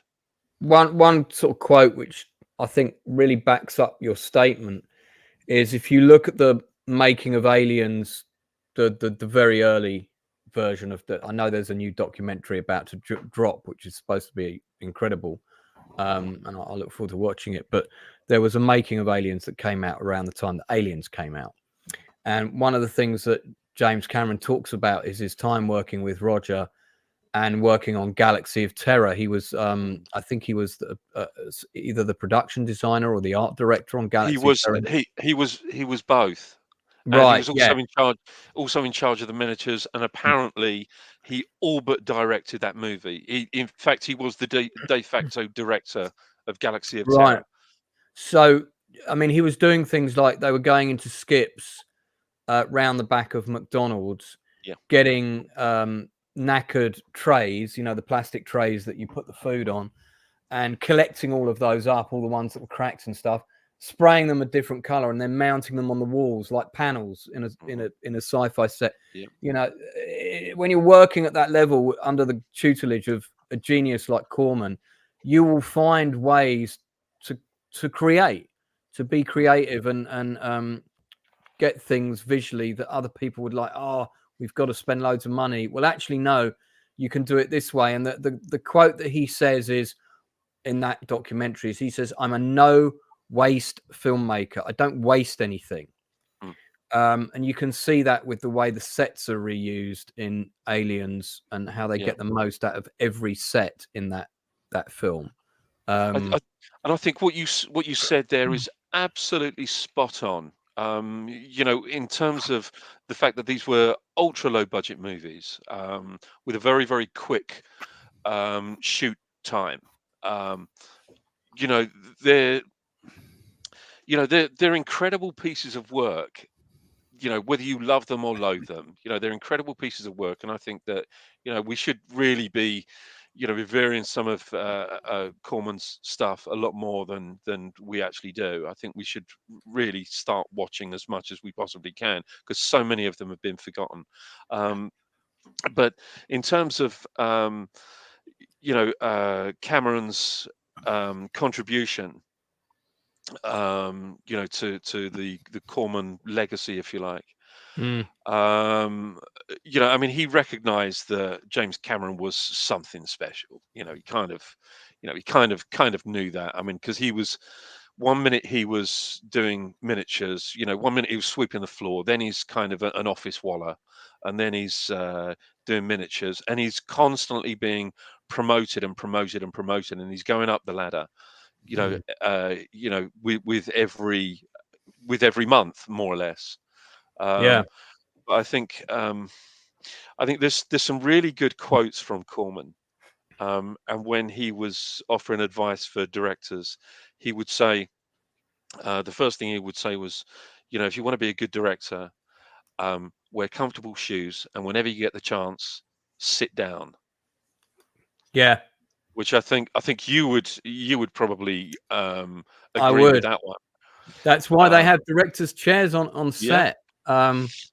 And it doesn't help when you've got a jealous first AD who breaks yours behind your back, which is what happened on my film. Oh, yeah. And I had to leave that chair behind in Greece. Yeah. Just quickly quote one more thing from Corman, what he actually said, and he said it to Ron Howard, and he said, if you make a good job of this movie, this was Grand Theft Auto, I think Ron Howard was directing. If you make a good job of this movie, he said, just think, you'll never work for me again. I think it's a really, really wonderful quote, because everybody obviously had a hard time working for Roger Corman, but you know, because they were so fast-paced shoots. And for example, you know, whereas most movies today, you know, you would get between 5 and 8 setups, camera setups, if you're lucky today. There was a kind of a competition, a kind of a badge of honor to see who would get the most amount of setups between all the different directors. And on average, they were sort of getting, you know, 20 to 24 setups per day. Ron Howard broke the record on Grand Theft Auto. 91 setups. Wow. 91 setups. Yeah, my record is 71. Never forget that day. We were shooting in a graveyard. It was the only day we had permission to film in there. And it was the only day they didn't have any burials. So we had to get everything that day. But do you not agree though? Do you not agree though, Lance, that when you, as much as everybody, kind of wants to have as much money as they possibly can to, play in the sandbox, when you have budgetary restrictions, it absolutely forces creativity. Oh, absolutely, without question. Like, I mean, well, one of the examples of the journey is that we lost our leading actor because he got cast in 24, wasn't it? 24. Thank you. The one set in London, which was actually pretty crap. Oh, it's on that. Yeah. Well, now we know why. So, but it just so we lost him, and I was like, oh Jesus Christ! Now we're going to have to reshoot. I'm going to have to start again and reshoot this whole film with someone else. And I thought, hang on, that's the answer. And I split the main character into 3 people. And then I told 3 stories that all ran parallel together and rewrote the script so I could include every scene that I shot. And that never would have happened if we had been fully budgeted. We would have just waited for the actor to become available, because we would have been able to shoot out of or around holiday season. We wouldn't have been so restricted. But so, and that script in a way, in some ways, is superior to the original script that I had. It's less darker. In other ways, it's not as strong. But and of course, it does have a bit of a convoluted narrative, and you have to think about some bits. So it's not a perfect film in any way, shape, or form. But that's a prime example of exactly what you're talking about. Well, let's go through his career by decade. We're going to do the 50s first, so we should be, going for another comfortable 6 hours or so. What I want to do is I want each person to pick one film that they've seen from the 50s. Now, for me, and we'll discuss that film briefly. Of the films he made the beginning of his career up till 59, the ones that I've seen, and a lot of these I saw later, obviously, because I wasn't alive when these came out. I've seen Machine Gun Kelly. I've seen Attack of the Crab Monsters. Yeah. I've seen It Conquered the World. And I don't know if you remember Inside Man, but when we were kids, there used to be those big color books called Monsters in Film. And there'd always be a shot of the monster from Attack of the Crab Monsters. There's always be a shot of It Conquered the World. So I'm going to pick It Conquered the World for my one. This creature appeared in numerous stills, and it was always like, I've got to see this movie. And ultimately I watched it later.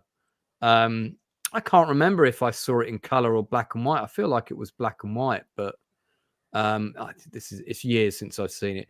It is a proper B. It's a proper B movie creature feature. Very much of the sort of thing he was making back then. As you can see, that's Inside Man on a Bad Night, coming in the window. On a good night. Look at this. I love that shot. Has anyone else seen this movie? No. Yeah, I've seen it. No. I feel like you're all going to want to watch it now, though. So that's typical of that era of Roger Corman. Blue, have you seen anything of his from the 50s?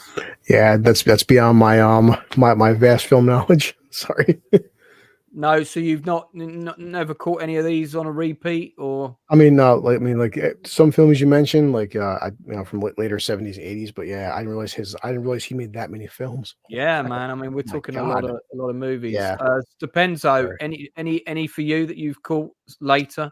Yeah, I've seen pretty much all the Corman movies that have been on Mystery Science Theater. So The Day the World Ended, Gunslinger, The Undead. I've seen all these dumbass movies. Course, the Brain Eaters. The Brain Eaters. I've seen Gunslinger, especially on Mystery Science. The Brain Eaters has one of the coolest posters ever. Also, Teenage Caveman's a good one. and Night of the Blood Beast. That's another great. Yeah, no, the Tell you Blood what, Beast. well, Yeah, of course. No, depends how I want to talk about Beast from Haunted Cave. Or the okay, all Wasp right. Woman. Let's go back. Beast from Haunted Cave. No, yeah, that or the Wasp Woman. I'll talk about either of those because we watched those recently this year. Well, pick one. You can only have one. Let's do the Wasp Woman. We'll talk about the Wasp Woman. What year was that? Oh, hang on. It's right after there we Beast go. from There we Haunted go. Cave. There we go. Yeah. So Corman was the producer and director on this, written by Leo Gordon. The Wasp Woman. Yeah. Does she look like that in the show? No, it's actually reversed. She's a regular woman body with a wasp head. So this is a flagrant false advertising. Yeah, Secretary Lady was a total babe. But yeah, it's a movie about a woman who owns a cosmetics empire, and they're not selling as much cosmetics, and I think it's because the owner and spokeswoman is aging out. She's looking old, and it turns out that they have some kind of magical formula from wasp larva or whatever, wasp royal jelly, and of course it turns the woman into a wasp. It's stupid, but it's very me and Uninspired Reviewer watched that for Schlocktober. The whole full commentary is on my channel if you want to get my real thoughts on the movie. But yeah, it was fun.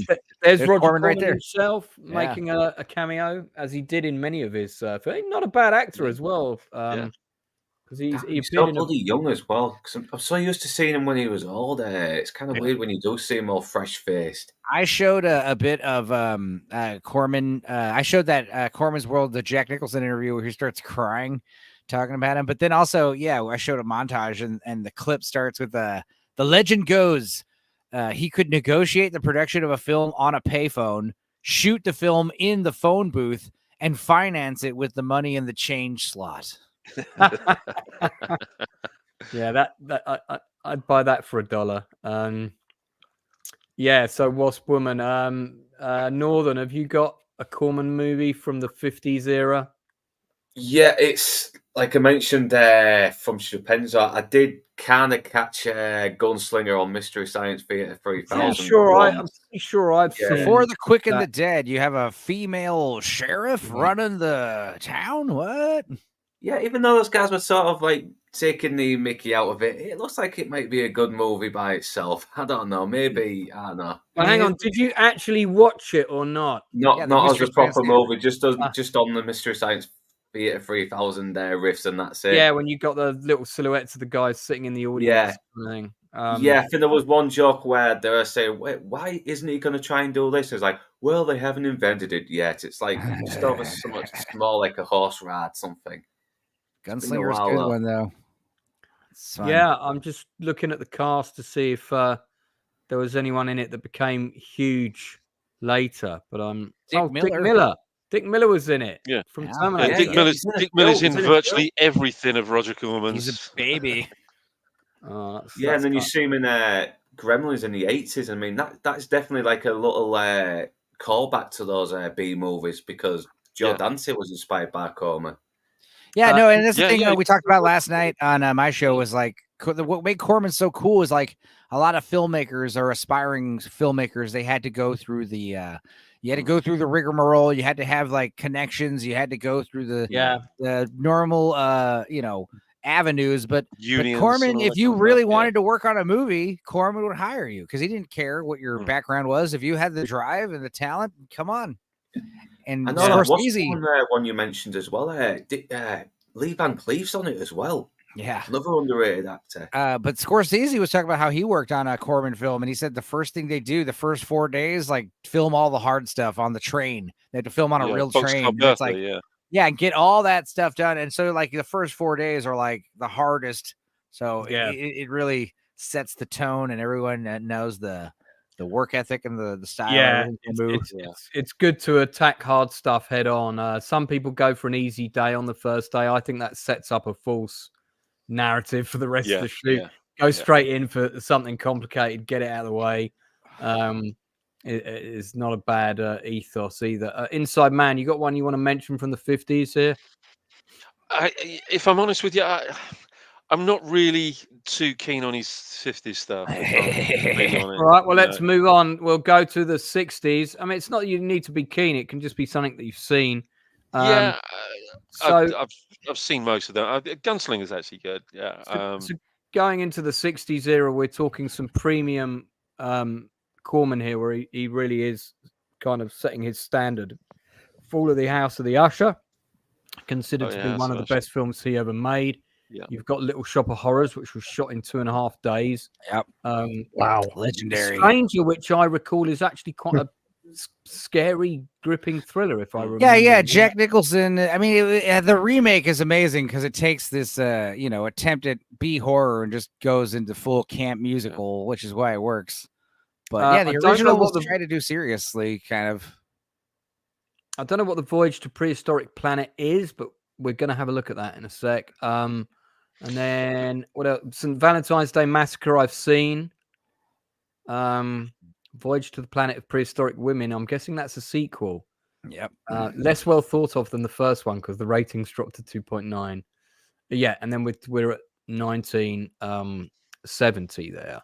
So so I've seen about 4 or 5 of these. Pit and the Pendulum was good.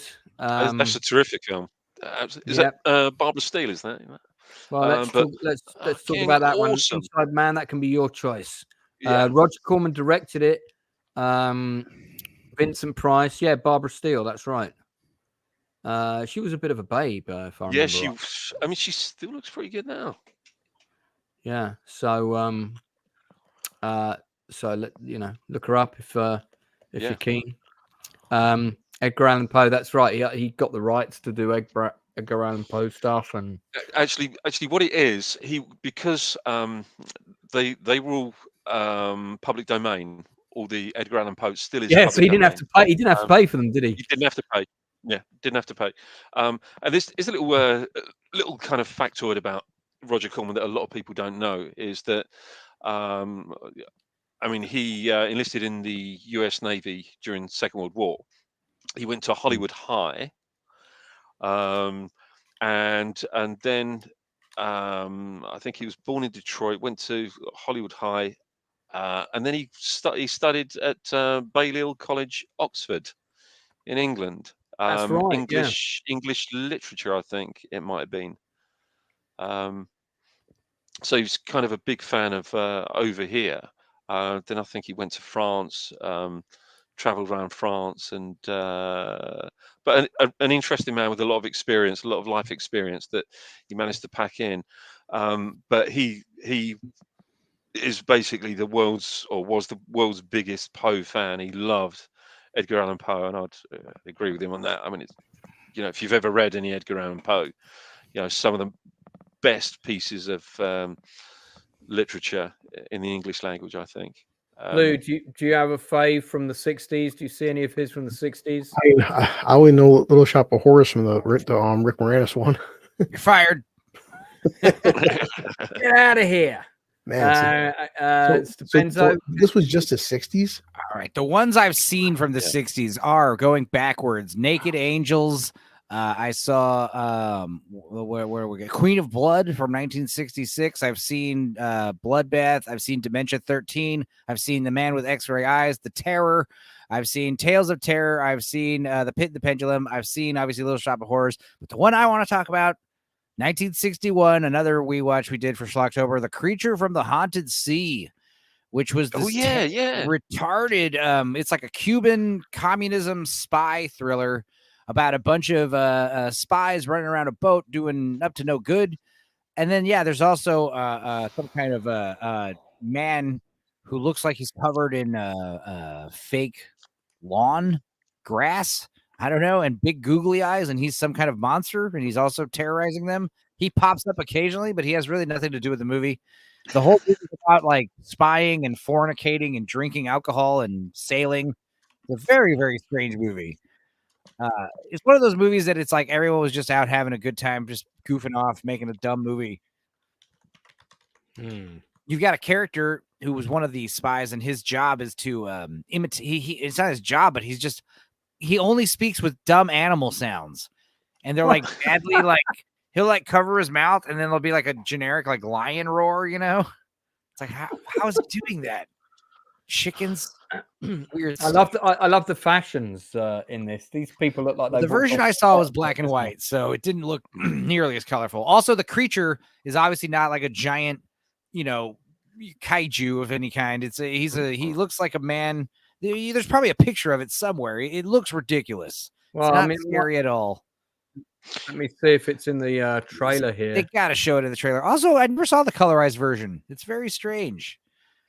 That guy that making noise, he's the one that does all the dumb noises. The guy carrying that crate. Oh, there he is. There you There's go. the creature. Look There at you it. go. Oh, hang on. Let me see if I can go back and get a freeze of that. Well, it's like a man with flippers. Imagine swimming in this. You might drown. Like it's like absorbs all the water and sinks you, and you're like, whoa. Is this safe, Roger? Of course. He's like waterboarding himself, basically. When he comes out, he's like he can't catch his breath because his suit is waterlogged. Okay. I don't know if I don't know if though I've got one of that era that I want to hone in on. I'm just curious to see what the prehistoric. I was a massive dinosaur. The first day I went to school, I took my dinosaur book with me. Like your parents let you take something because you're feeling so insecure. I bought my dinosaur book with me, and this arsehole of a kid called Jason Harrison ran off with it. Nearly got in a fight with him on the first day because he nicked my dinosaur book. But it's called The Big Book of Dinosaurs. Very imaginative, But anything with dinosaurs in, I would watch it. So this kind of thing, Voyage to the Prehistoric Planet, would be right up my street. And they would normally always cut to shots of big lizards, pet lizards that were filmed up close. So the camera would be the normal tactic. I feel like I need to see this, but I definitely appreciate these films. And this is one that's not directed by Corman. Yeah. It's Curtis Harrington, who went on to do what? He passed away in 2007. He directed 37 films. So look at that. I mean, Corman gave him his break. He did Charlie's Angels as well, went into some other things. So I bet he did. Yeah. I bet he did Charlie's Angels. Let's see what Pavel Kushlav did. So he directed 9 things, not loads of other stuff, produced some stuff. It's kind of interesting to see what the other directors did. Some of them probably went on to great things, some of them not so much. But does anybody want to mention anything else from the 60s era, or should we go into the 70s? Getting to the exciting stuff now. So, I mean, look at all these credits, man. It's there's so many. So we go into the 70s. You will start, because we're getting into the blockbuster era now, and then of course once we get into the 80s, we're getting into the straight to video era. So you can see the change of things now. Disaster movies were big in the 70s. One disaster movie that I remember everyone talking about was Avalanche. Hell yeah. I've seen that one. And you had The Swarm, and Roger Corman made The Bees. But this film had Rock Hudson and Mia Farrow in it. So, you had some big names in this. Yeah. It's a fun movie. Yeah, it's all right. It's not a ski lodge trapped in an avalanche. Yeah. And snow coming through the ceiling and all of that. It's quite a good avalanche sequence. I mean, I don't know how well it would hold up today. I thought Piranha was a pretty cool film. Yeah. Yeah. Actually quite enjoyed that. And that, of course, directing debut of Joe Dante. Right. And then James Cameron directed the sequel. He did indeed. When Piranha came out, it was an 18 at the cinema, whereas Jaws wasn't. So we all got to go and see Jaws, and we were all annoyed that we couldn't get into Piranha. So as soon as Piranha came out on VHS in one of those little tatty boxes, And Piranha 2 came out on video pretty close to each other. Because Piranha 2 had already been made by the time video recorders were largely available. So a lot of stuff started being released on video. I really enjoyed both of them. Piranha 2, Flying Killers. Then we had the bees instead of the swarm. This is kind of a cool movie. This was shown on TV. John Saxon, another regular of CORMAN. And of course, Pam Grier as well, another regular. I mean, she did, was it the Arena, the Big Dollhouse? Yeah, I think she's one of the most beautiful women that ever lived, personally. Yeah. That's a problem, isn't it? Look at that. You wake up in the morning, there's some bees in the bed. Tons of bees. What do you there he do? is. Hang on. Let's look at that hair flick again. Wow. You know you're watching a bad horror movie when Carradine Sr. shows up. So that's the Carradine. That's the Carradine dad. Yeah. Look at his little beady eyes. That's what's going on there. Vulcan punch. I don't just destroy bees. I do yoga. I mean, yeah. Not the bees. I remember watching the Swarm as well as this one, and I think there's a third bee movie as well. I can't remember what the name of it. It's called Bee Movie. Jerry Seinfeld. Not that one. Oh, but sorry. The sequences with the bees are always like very, very effective. You know, I don't know how they got around. I don't know how they achieved those sequences, but they looked good. They looked real. You know, extremely well done. There, of course, is The Swarm, which was the big budget alternative with Michael Caine. Typical disaster movie poster of the. In fact, I'd love to get those bees off my face. Jesus. That's what they always do with the disaster movies, is that they line up all the stars. Come and see this film. All these people are in it. Gary Boulder's in the house. Hey, from Outcast Australia. Gary, if you want to pop on, let me know. I'll send you the link. It's a great era. Then also he was responsible for Star Crash, right? Yeah. So we've got to talk about that. Let me go back. Just quickly before you go into Star Crash. Yeah. I think a lot of people don't seem to realize that he was the one that was responsible for bringing or introducing foreign movies, European movies, into the mainstream in the United States. You know, there are so many European directors that would never have had the kind of success, international success, without Roger Corman renting their movies for distribution in the US. And some of them had even recognized him in their Oscar speeches. You know, people like Federico Fellini, etc. You know, many others. Another thing that he did that I think we should all be eternally grateful for is that when The Wicker Man was, for all intents and purposes, destroyed by the censors in the UK, and all that footage was taken out, lost, trashed, whatever. Before that was done, a print of The Wicker Man was sent to Roger Corman, and Roger Corman had that print of The Wicker Man for decades. And they were searching for the lost footage, couldn't find any of the lost footage, and suddenly found a document that said, you know, a print was sent to Roger Corman, and somebody remembered, oh yeah, we sent a print to Roger Corman. It's the only print, the only existing print of the complete Wicker Man that existed. All of the others were either completely destroyed or just cut to pieces. So Roger Corman really preserved the original print of the Wicker Man that we know and love now. Without Roger Corman, we wouldn't have had that Wicker Man.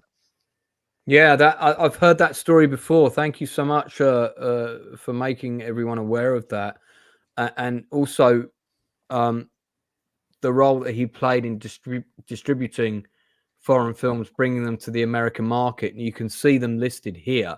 This really started in the mid to late 70s with him. Star Crash being one of the films that he, because that was an Italian production. Yes, it was. Yeah. So it was an Italian Star Wars ripoff, which was followed closely by The Humanoid, came out around the same time. And Roger thought, this will make money. It's got people with lightsabers in it. Everyone's going to go and want to watch that. They might complain about it afterwards, but they're going to want to see it. The Brood, which was an English horror film with Oliver Reed. David Cronenberg. Yeah, David Cronenberg. Yeah. David Cronenberg. Good movie. He got that wider distribution. So you're quite right to point out that his contribution to the world of film is not just in the films he made and showing people. Yeah, I mean, that's what A24 does a lot of the times. They just like distribute movies that are already, being made and looking good. Yeah, so he really brought film to a wider audience. He set up a distribution model effectively and sort of went into territory that other people didn't. Breaker Morant is an absolutely phenomenal film. Oh, it's phenomenal. Yeah, I mean that's a 9 out of 10 movie for me. Australian film about set in the Boer War in South Africa, starring Edward Woodward. I've got the DVD. About 3 men put on trial for murder soldiers. It's a great film. Oscar nominated, wasn't it? Yeah. So in the 70s, is there any other films that people would like to mention? We'll give a shout out of his. Ones I've seen. Beast of the Yellow Night. That one's wild. Same thing with obviously we said earlier, Boxcar Bertha, directed by Martin Scorsese. Death Race 2000, of course. Death Race 2000. I was Stallone. Sylvester Stallone. You're right. And then there's Caged Heat, Dirty Great Duck. movie. He's an uncredited producer for Dirty Duck. I didn't know that. Street Girls. What other ones did I see? Heat by Dust. There's Cannonball. Cannonball's great. He loved his car movies, didn't he? Yeah. And like we said, cars and chicks. Yeah, and Grand Theft Auto we talked about already. The original Cannonball Run film, effectively, it's the same story. Kind of. Am I right in thinking that? I don't know. Grand Theft Auto was made by Ron Howard, like we said, and then what else? There was a few others: Piranha, Avalanche, The Bees, Star Crash. Yes, all these I've seen. Rock and Roll High School, and The Brood. Yeah. I mean, you look at the directors, the list of directors that he has in that little list there. Yeah. I mean, Jonathan Demme, David Cronenberg, Mike Scorsese. Fuck me, it's just. I mean, he's had Francis Ford Coppola working for him. The amount of directors that he's kind of nurtured and guided and helped and probably put through the ringer as well.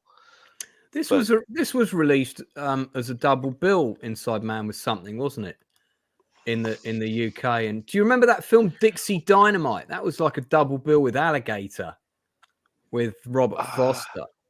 And then I'm sure this film was paired up. They often did that. They would often pair up a B movie with a slightly better B movie to encourage people to come and see it because they're getting like 2 films for the price of one, sort of thing. So I was thinking of TNT Jackson, Dixie Dynamite. Sorry.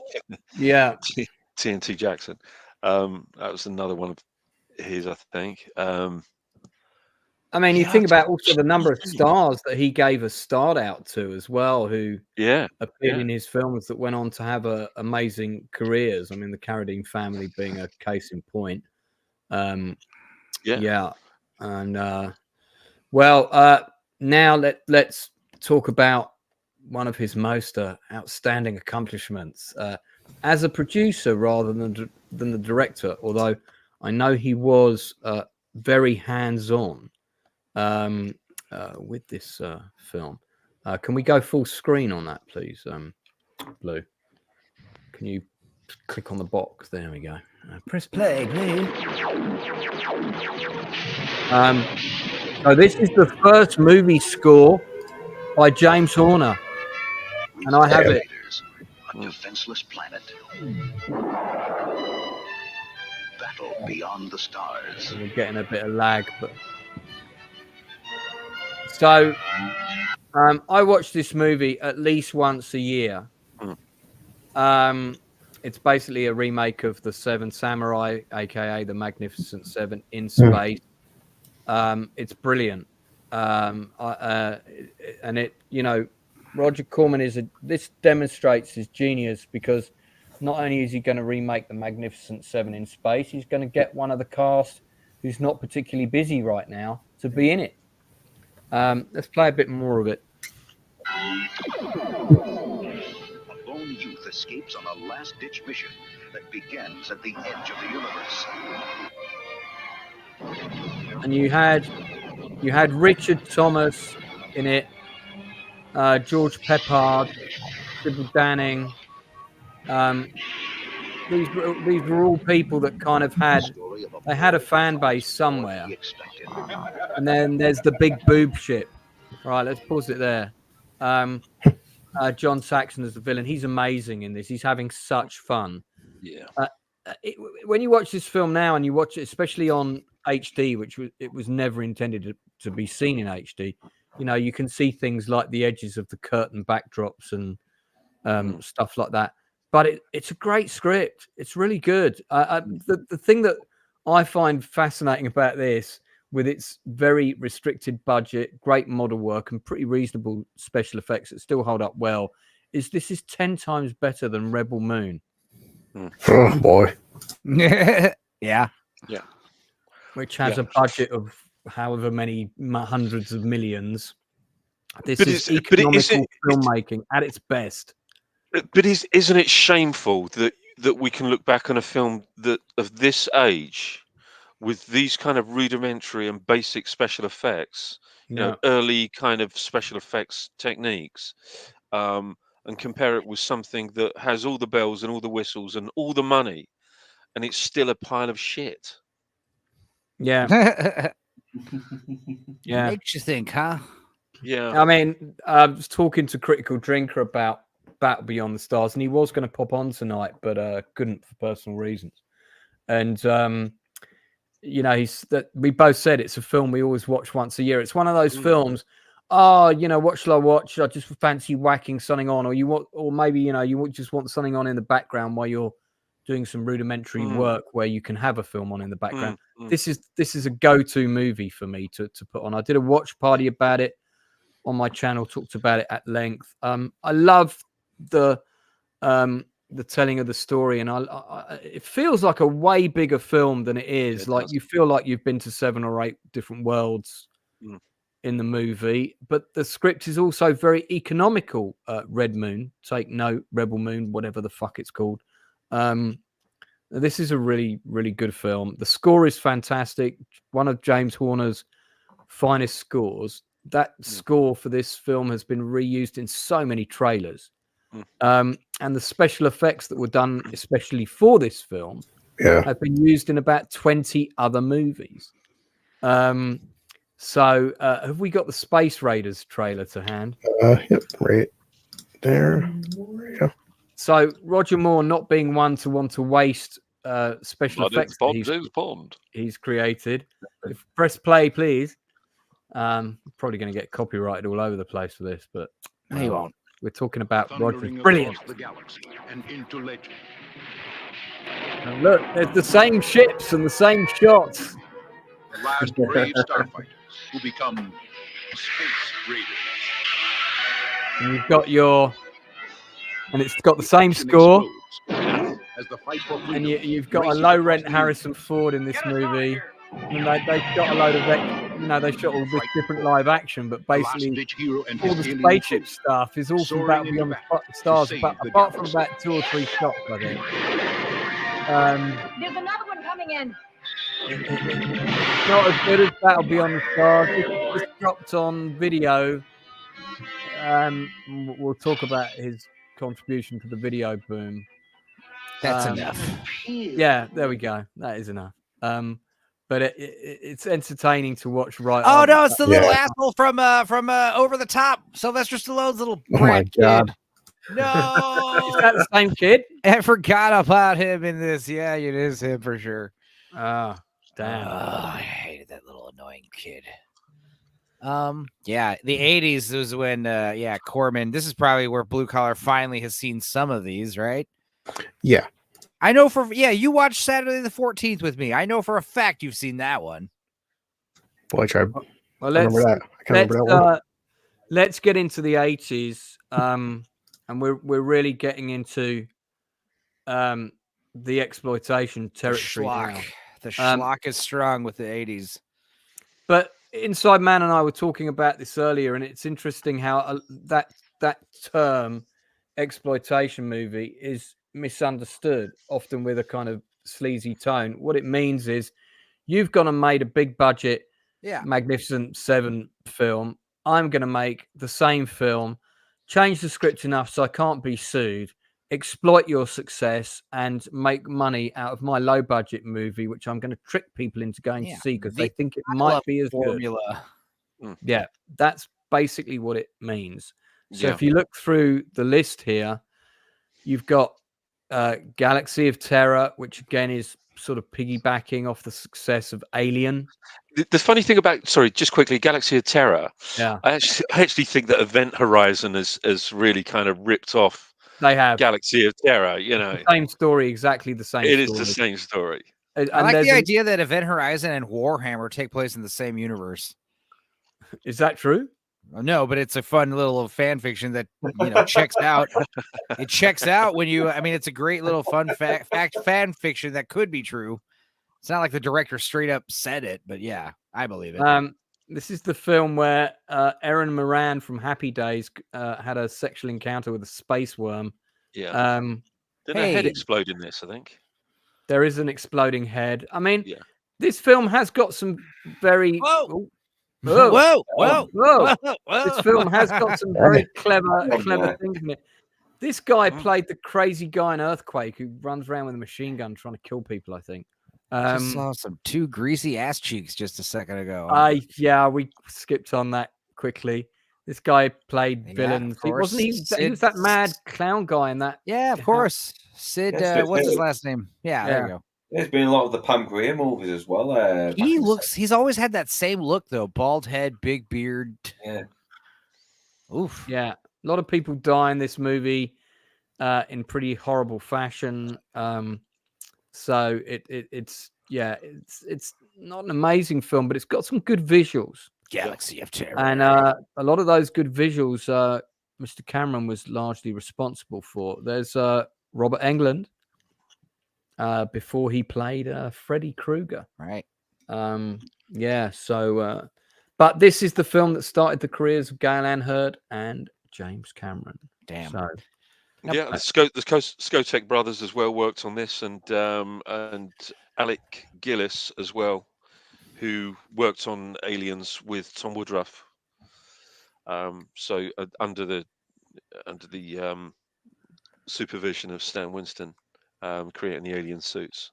Wow. So this is kind of like a real kind of Aliens thing. So in effect, the rip-off of Alien had spawned pretty much, the key players in Aliens, which is quite bizarre. And Bill Paxton was also a set decorator on that movie. Yes, he was. Yeah. Uncredited, but he worked on it, painting the set and that kind of thing. So, he got on Cameron's radar because he would have been working under Cameron at the time. Gave him a little part in Terminator, and the rest is history, as they say. So the 80s, basically Corman ripping off other movies left, right, and center. Some of them quite well, some of them not so great. But he also produced The Fantastic Four, which was directed by my friend Albert Poon. That's worth watching, by the way, if you haven't seen it. It's kind of interesting. Adam, I think B-Sides, they're going to do a riff on it soon, eventually. Let's just get back to the 80s here. Back to the 80s. Sounds like a movie with Michael J. Fox. Right. Okay. So Mask of the Red Death. I remember that. Blood Fist. There was a lot of kind of martial arts movies around this time. Lords of the Deep was absolutely terrible. I went up to the video shop to get that like 5 times because somebody rented it out and they kept it. I've no idea why. There was a lot of very poor Italian kind of rip-off movies of the fantasy era. We got good stuff like Beastmaster and Sword and the Sorcerer. Unfortunately, we got terrible stuff like Deathstalker and Wizards of the Lost Kingdom. And there's Deathstalker 2, Amazons. I've talked about these Wizards of the Last Kingdom too. Don't worry. Yeah, I've talked about these films before. The Warrior and the Sorceress actually is one of the better ones.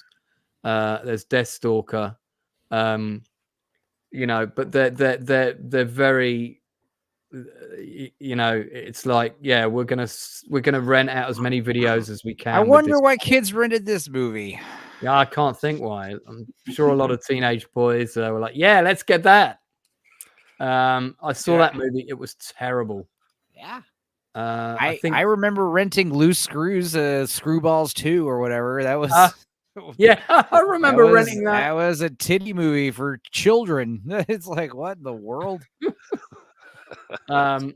David Carradine again, Warrior and the Sorceress, actual resemblance of muscles, maybe purely I got fictional. I got him going again. Hell yeah. I got him going. Yes. You had the same artist do a lot of these covers. Oh, the cover arts. Yeah, that guy was eating well, getting a lot of work. Yeah. Titty movie for children. You like that, huh? Jesus You Christ. like that, Gary? You weirdo. Shopping Mall is a film that's got a massive cult fan base. I love Shopping Mall. Shopping Mall is probably the one I wanted to talk about out of all the 80s stuff, but it's hard to decide. It's hard to decide because there's so many I've seen from the 80s. This one is with like they get these robots, these new security robots. Yeah. The film's called Killbots. They go wrong. They start killing people in the shopping mall. It's kind of fun. That is so bad it's good territory for sure. Yeah. Kelly Maroney from oh god, that movie Night of the Comet is in it. Yeah. I try to get her on for an interview before. It may still happen, so we'll see because she's quite amenable to doing them. Yeah. She's the one lass in Night of the Comet. She is, yeah. Oh, and the other lass in Night of the Comet is the lady from Last Starfighter. Right? Yeah, she's good. She's still looking good for a woman in her 60s. I mean, obviously, we only judge women by their appearance. Kidding. That's not true. I was being sarcastic. I'm glad you put that caveat in really quickly afterwards. It's a professional channel. I'll have my listeners know. That's my way of making fun of Luke and his sexist comments. Galen Hurd is going to be watching this stream. I say that with pride. Dead Space, by the way, was a rip on Aliens, and they even used the same music from Aliens for the trailer for Dead Space. You had a lot of horror rip-offs, Slumber Party Massacre, all of this kind of stuff. Yeah. Flash Gordon meets the Cosmic Cheerleader. Should we check that out? See, as a kid, I was renting all those. I was literally watching. any of those. Flesh Gordon. I forgot all about Flesh Gordon. It's his galactic impotence. Dude, you unlocked a memory I totally forgot about with Flesh Gordon. Holy Lord. I saw Flesh Gordon, but this is the Flesh Gordon sequel because I saw the one with the Penosaurus in it, right? Which is the original. Yeah. Oh my God, it's a Penosaurus. Get back yeah. there, the ducks. So, I've not seen this second one, the sequel to the outrageous cult classic. I thought we're gonna have to do a review of this. Put this on the list. I've added so many movies to the list since we started the stream. It's crazy. The octopus was smiling. Yeah, I'm trying to work out what that creature is exactly. Oh, come on. There we go. Flesh Gordon, too. It's not stuff I watch. It's a nipple.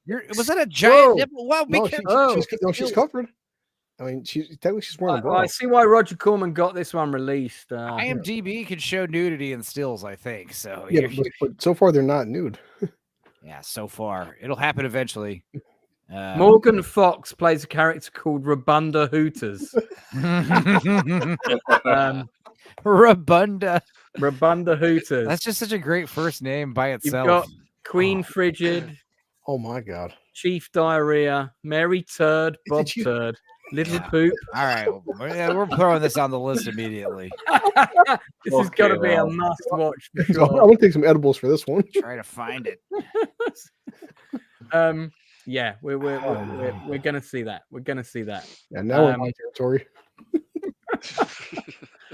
Hang on, I've got to get the list back up. Let's let's get the list back up here.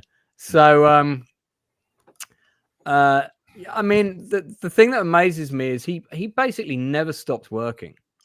No. Why would he? Sorry, go on. Not saying why would he stop working? I mean, Lord. Well, no, I think there's a perception at one point that he made B movies back in the day, you know. No. But no, I mean he never stopped working.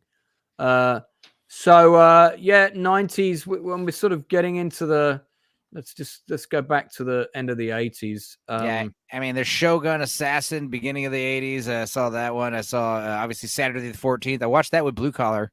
Battle Truck is one of the movies that Melvin wants me to watch. I can't find it anywhere. Battle Truck or Warlords of the 21st Century, as it got renamed. It's actually not bad. Yeah, and then obviously Slumber Party Massacre. I watched all those movies. You know, anything like that.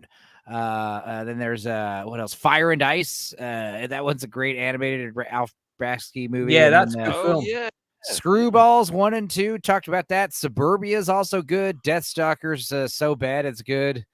We've also got Wizards of the Lost Kingdom 1 and 2, so bad it's good. Chopping Mall, unbelievable. The Dirt Bike Kid, that's a stupid movie for sure. Last Resort, Sorority House Massacre, Summer Camp Nightmare, those are also stupid. Loved them. Stripped to Kill, I remember this one. Slumber Party Massacre 2, The Nest, giant cockroaches running around. Hell yeah. Yeah, I saw that one. Beach Balls, Emmanuel 6, which eventually led to Emmanuel in Space and a bunch of other dumb titty movies. The Watchers with Corey Haim. That's a good one.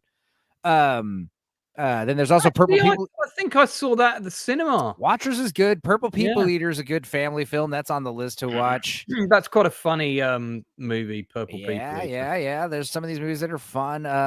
Dance of the Damned is awful schlock. Transylvania Twist. Dude, there's so many. Brain Dead. Oh, that's 90s, but still. dude, there's so many. The Wizards of the Lost Kingdom and Deathstalker movies all use this same set, right? And they all have the same habit of like fraudulently advertising what's in the movie. Same thing, the cover arts. There might be grounds for a class action lawsuit on some of these cover art. Actual cover art may not resemble feature is definitely the case. You know, the poster is better than the film. In it, but there's footage of people fighting around this very plastic, naff-looking castle that's only got a wall down two sides. And when you listen to the backing track of the fighting in those scenes, you can hear there's a load of extras just going, "Hit him, yeah, hit him." It's hilarious. Terrible movie, but you know they filled up screens. So I think it was the 80s where he really started to make his money, because prior to the 80s, everything was renting shitty horror movies is like big bang bucks. Yeah, that's literally all it was. It was, he would make money on rentals. That's it. In fact, it seems like the 90s is mostly horror movies and then occasional kids movies with a creature. Yeah. Fantastic Four movie he did. Because I mean, as much as action movies are fun, but you got to get helicopters and guns and various other action elements. They're more expensive. Horror movies, you just need one dude in a suit and a bunch of babes and fake corn syrup blood everywhere. Yeah, yeah. So yeah, I mean, as we get into the 90s again, this is the height of early 90s. This is the height of video rental. So there's a lot of films now being made for the straight to video market that aren't even getting a cinema release. A lot of sequels and a lot of things that are very similar to other big budget things. Curse of the Crystal Eye was one of the ones I watched. This was definitely another one where, you know, the cover promised Indiana Jones and what we got was Indiana Dick. It was not a great film. As that cover probably look at the. I mean, how much of an Indiana Jones rip-off image is that? Like, getting the golden idol kind of thing. Yeah, yeah. It makes it look like it's going to be a great movie, but it had some decent scenes in it. But I mean, Jameson Parker and Cynthia Rhodes from pre-Crystal Skull. Yeah. A Crystal Skull ripped off Corman. Yeah. Now, didn't Joe Tornatore he had a didn't he do a couple of interesting movies? I want to say. So he had some connection to Big Trouble in Little China. He was the stunts, so second unit director probably. On that, okay. Chattanooga Choo Choo. Going back to just quickly, John Carpenter. Yeah. They were for Escape from New York. There was a lot of shots that were incomplete, a lot of scenes that were incomplete, and Roger Corman helped out with those. So we got John Carpenter into his lumberyard studio in Venice, and they rigged up some lights and a few sort of rudimentary sets, very basic sets and everything, and they shot some scenes for Escape from New York. Which scenes were shot there? I'm not entirely sure which scenes they were, but they were interior scenes, so it was all interior stuff. Right. Watchers went on to have 3 sequels. Who knew? I didn't know there was a second and a Attack of the 60-Foot Centerfold. I mean, daily problem for me. Alien Within. Black Scorpion. Wasn't that a film with Rocky IV dude, Dolph Lundgren? Was that? I may be thinking of a different movie. And we got a TV movie of Piranha.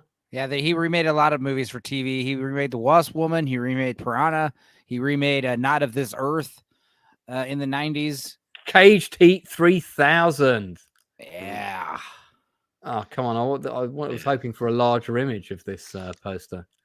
Oh, there we go. Is that a prison uniform? What's going on there? Okay. Can we get can you find the trailer for that? You know what? I'm sure I can. Yeah. Okay. There was actually a Death Race 3000, wasn't there? Yeah. Death Race 3000 is written by Paul W.S. Anderson, and Tom Cruise. I don't know whether it got made. Well, that's the full movie. Oh my God, they have the full movies on YouTube. The full movie of Caged Heat 3000 is on YouTube. Yeah, that's on trailer. Well, let's have a quick look. Well, be careful. Watching that tonight. Yeah. Let's load up. Put it up when you're ready. What certificate is this movie? So it's the year 3000. The most dangerous women are banished to a remote asteroid 45 million light years from Earth. As you do, Keira Murphy doesn't belong. Oh, there's definitely nudity too. I'll be careful what I show now. That's why I'm skimming through it. Yeah. Wrongfully accused of a crime she didn't commit, she's thrown into the interplanetary prison and left to her own defenses. But Kira's a fighter, and soon she finds herself in the middle of a female ganged war where everyone wants a piece of the action. All right, I found a fight scene. Let's see. Oh my God. Okay.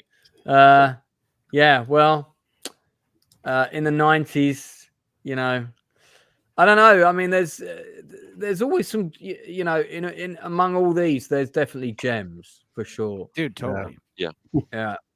I mean, there is some stuff that's not great, but Carnosaur, I remember that. Carnosaur 1, 2, and 3 are so bad, but I remember watching that. That's another exploitation. Like Jurassic Park came out, and it was like, watch this movie. It's like Jurassic Park, but with blood. And it's like, yeah, not much else either. Y'all take like the first one takes place in like a warehouse or something. You've got like a T-Rex and a bunch of raptors running around. It's stupid. Yeah, Frank- Watchers Reborn. There's another Watchers film. Dude, Frankenstein Unbound with Sting. You guys remember that one? Yeah. I do remember that. That was a wild one. Okay, let's have a quick look at Boy. some of KT. I hope this isn't like the lesbian love scene.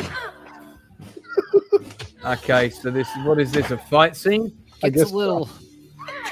It's all the videos you've been sharing are choppy, but it's okay. It's to do with the connection of Blue. That's probably better. We're unlikely to get ratioed with them playing like this. Yeah. Okay, we get the idea. It's lots of girls in. It's also a VHS rip onto YouTube. That's why, man. It's that quality for me. Oh yeah. No. It's your internet. It's choppy. How could that film not get a Blu-ray release? Is a mystery to me. Explain it to me. One that may never be answered. Yeah, so I mean, Avalanche Alley. There you go. There's another Avalanche film. Oh, Dead Space, which is I think the game was based on the 1991 Dead Space. It's very weird. I know the EFAP guys watched that one. Yeah, I know. I've seen Dead Space. I used to have. Oh, I watched Killer Instinct. I remember renting this Killer Instinct movie, thinking it was associated with the video game, and it wasn't. It was like some dumb seduction movie or something. I don't know. I was like 10 years old, and There was a TV series of Black Scorpion. Right. I do not remember this. Oh, dude, Munchie. That's the one. Munchie with Dom DeLuise. Is that Harvey Korman, isn't it, Munchie? I don't know. He was the executive producer, Roger Corman. Harvey Korman was Harvey Korman. I'm sure Harvey Korman was in that. Let's see. You know, Harvey Korman from Blazing Saddles. I'm pretty sure he was in that. Piranhaconda. Piranhaconda sounds pretty cool, actually. Because his more recent stuff is very much kind of asylum territory, you know, Jurassic Wars, Sharktopus versus Petracuda, whatever that. Dude, I remember renting To Sleep with a Vampire 1992. That was basically a softcore horror movie. Right. Step Monster, that one's fun. That one's a good one.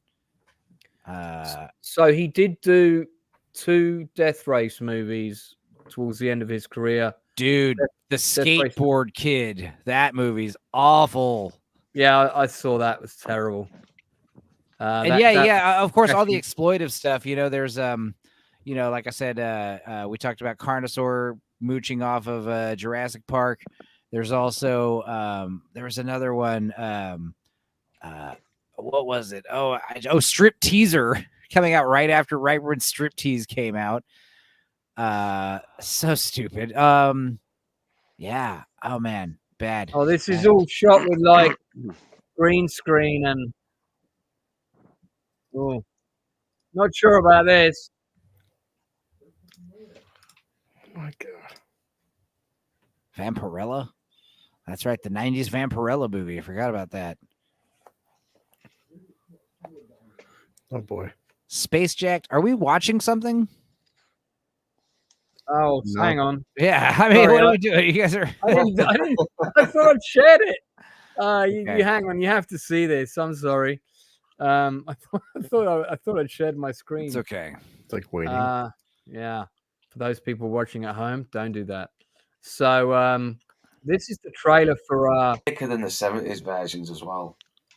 I don't know. I feel like maybe we should watch that. What you got here, Blue Collar?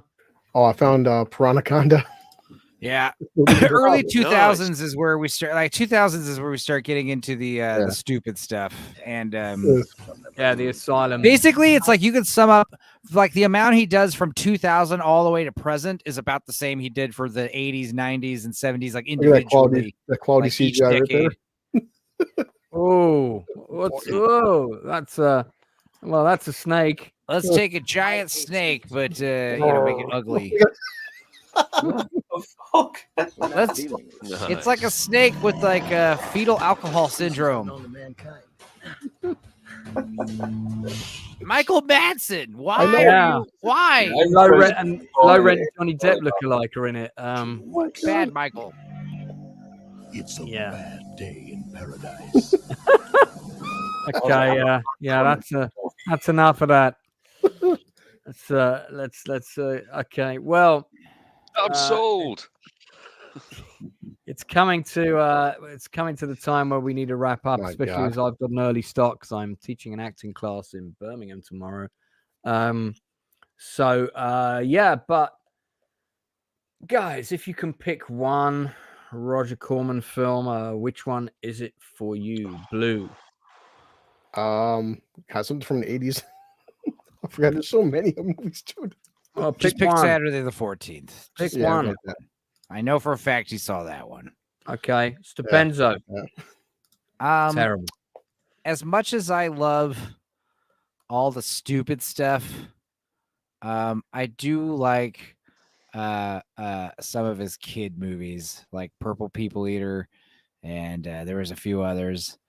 I don't know, man. He just had a few, but I think the one I want to pick actually is Brain Dead from 1990 with Bill Paxton and Bill Pullman. That one rules. But he just executive produced that one. Yeah, that's the one where the guy's got his face like grafted on the thing. You know, you've seen the cover art, I'm sure. It's bizarre horror, body horror movies. I love them. Spooky, weird. Well, Inside Man. If you had to pick one, probably Forbidden World. It's a toss up between Forbidden World or maybe The Arena. Pam Grier, Gladiator movie. Yeah, I'd go with The Arena actually. I don't know that I've seen that. Was that? I'll send it over. I'll send it over to you. 1974. Yeah. Black slave, white slave. I'm not sure you'd get away with putting that on a poster today. Yeah, it's funny when they actually sold the movie, or when it went out to theaters. You had the character of Pam Grier's character kind of standing over, this blonde girl. She's on her knees and she's got like this trident, sort of subjugating this other girl. And when it went to the theaters in the South, they actually they recolored Pam Grier as a white blonde girl. Yeah, that's terrible. Yeah. Well, I definitely need to see the Arena. We might have to do a special on this one. Yeah, I'll get that over to you. Yeah, love Pam Grier. I don't think I've ever seen this movie, so it actually looks pretty good. It is actually pretty good. It really is very good, actually. And there's some historically, in fact, it's more historically accurate than Gladiator. No, that wouldn't be difficult. Yeah. Northern, have you got a fave? No, I've not watched enough Roger Corman's to be honest, but so I'll have to stick with Gunslinger since that's the only one I've actually seen. Well, it's Battle Beyond the Stars for me. The only Roger Corman movie I've seen in the cinema, I think. I might have seen some of the ones he exec produced, but that's the main one I think I've seen in the cinema. But I still love it. Well, A Great Man Has Fallen. What a his contribution can't really be measured easily, but the industry is definitely worse off without him. So, okay, coming up, I have booked another couple of interviews. Don't forget that I've got Grace Rizzo coming on this Friday. Now that is going to be interesting. She's one of the actors that was in Mayans. She had quite a small role, but she was in a lot of episodes. It was her first acting gig. But she also is a rapper, musician, has done quite a lot of, shall we say, in-your-face stuff in that realm. She's going to be a pretty interesting guest. So that's this Friday. I think it's either 8 or 9 o'clock UK time. I forget, but it's already scheduled, so you can check on the channel. That's actually the next stream that we're doing because I'm rammed this week. Then we've got Band of Brothers episode 3, Karen Tan. I think that's going to be on Saturday night again, 8 o'clock, and I'll be on with the Inside Man. Blue, of course, if you can make it. Oh, yeah. But I'm 90% certain that's going to be on Saturday. I will confirm. It's presently still scheduled for Sunday. If that changes, I will let you know. But I think it's going to be Saturday. And then coming up, Simon Lewis is coming on the channel. Who's that, people say? Well, Simon Lewis is an author. He did a fantastic book on the making of Rod Steiger's Waterloo. He's got an equally fantastic book coming out on the making of A Bridge Too Far. He's coming on the channel on, guess when? The 6th of June. Fantastic. The anniversary of D-Day. So I've got Simon Lewis coming on then. I've also got, just before then, I have the writer of the Pegasus Bridge book, Neil. Good God, his surname's gone out of my head. And I've probably got the older version of the book behind me. He's also coming on the channel. So talking about the new edition of the book, the new evidence he's discovered, research, and so on. My copy of The Making of Bridge Too Far is already on pre-order, so I should be getting it in time for this. So Smilex says, Lance would love to interview me, but my people won't talk to his people. Well, my people are more than willing to talk to anyone, so that's not true. But if anyone wants to interview me on their channel, I'm always happy to come on. Just tell me where and when, and I'll do my best to be there. Stupenzo, what you got coming up? I'll be on Gooch's channel at 9 p.m. to talk about Scavenger's Reign, episode 10. And then after that, tomorrow, me and Gooch and Sammy Threepeat watched The Punisher, 1989's Dolph Lundgren. Oh, I like that film. I saw that at the cinema. That'll be airing tomorrow, completely unedited, and then hopefully by next week, Ewok movies will have passed copyright disputes, and that will be the 101st, 102nd movies I've riffed on the channel. So Punisher's going to be movie 100. Oh, congratulations. That's awesome. Blue, you got anything you want to plug? Tomorrow I'm going to take my kid to go see the 40th anniversary of Transformers, the movie. Boy, 40 years. I like the big silence that followed that. Oh, also, I was just on Ryan Rogers' reality-based channel. That's why I was late here earlier. So that was fun. That guy's cool. He's a weirdo. I like him. Well, get him to tell him he's welcome to come on. We like different people. Yeah, he's Welsh too. You'll like him. The Welsh accent. Can't go wrong with that. I do want to see if that movie held up after. That film came out when I was like 2 or 3 years old. Boy. Yeah. Northern, anything you want to plug?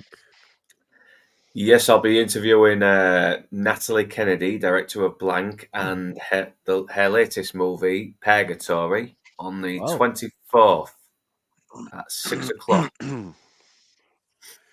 Fantastic. How on earth did you get in contact with her?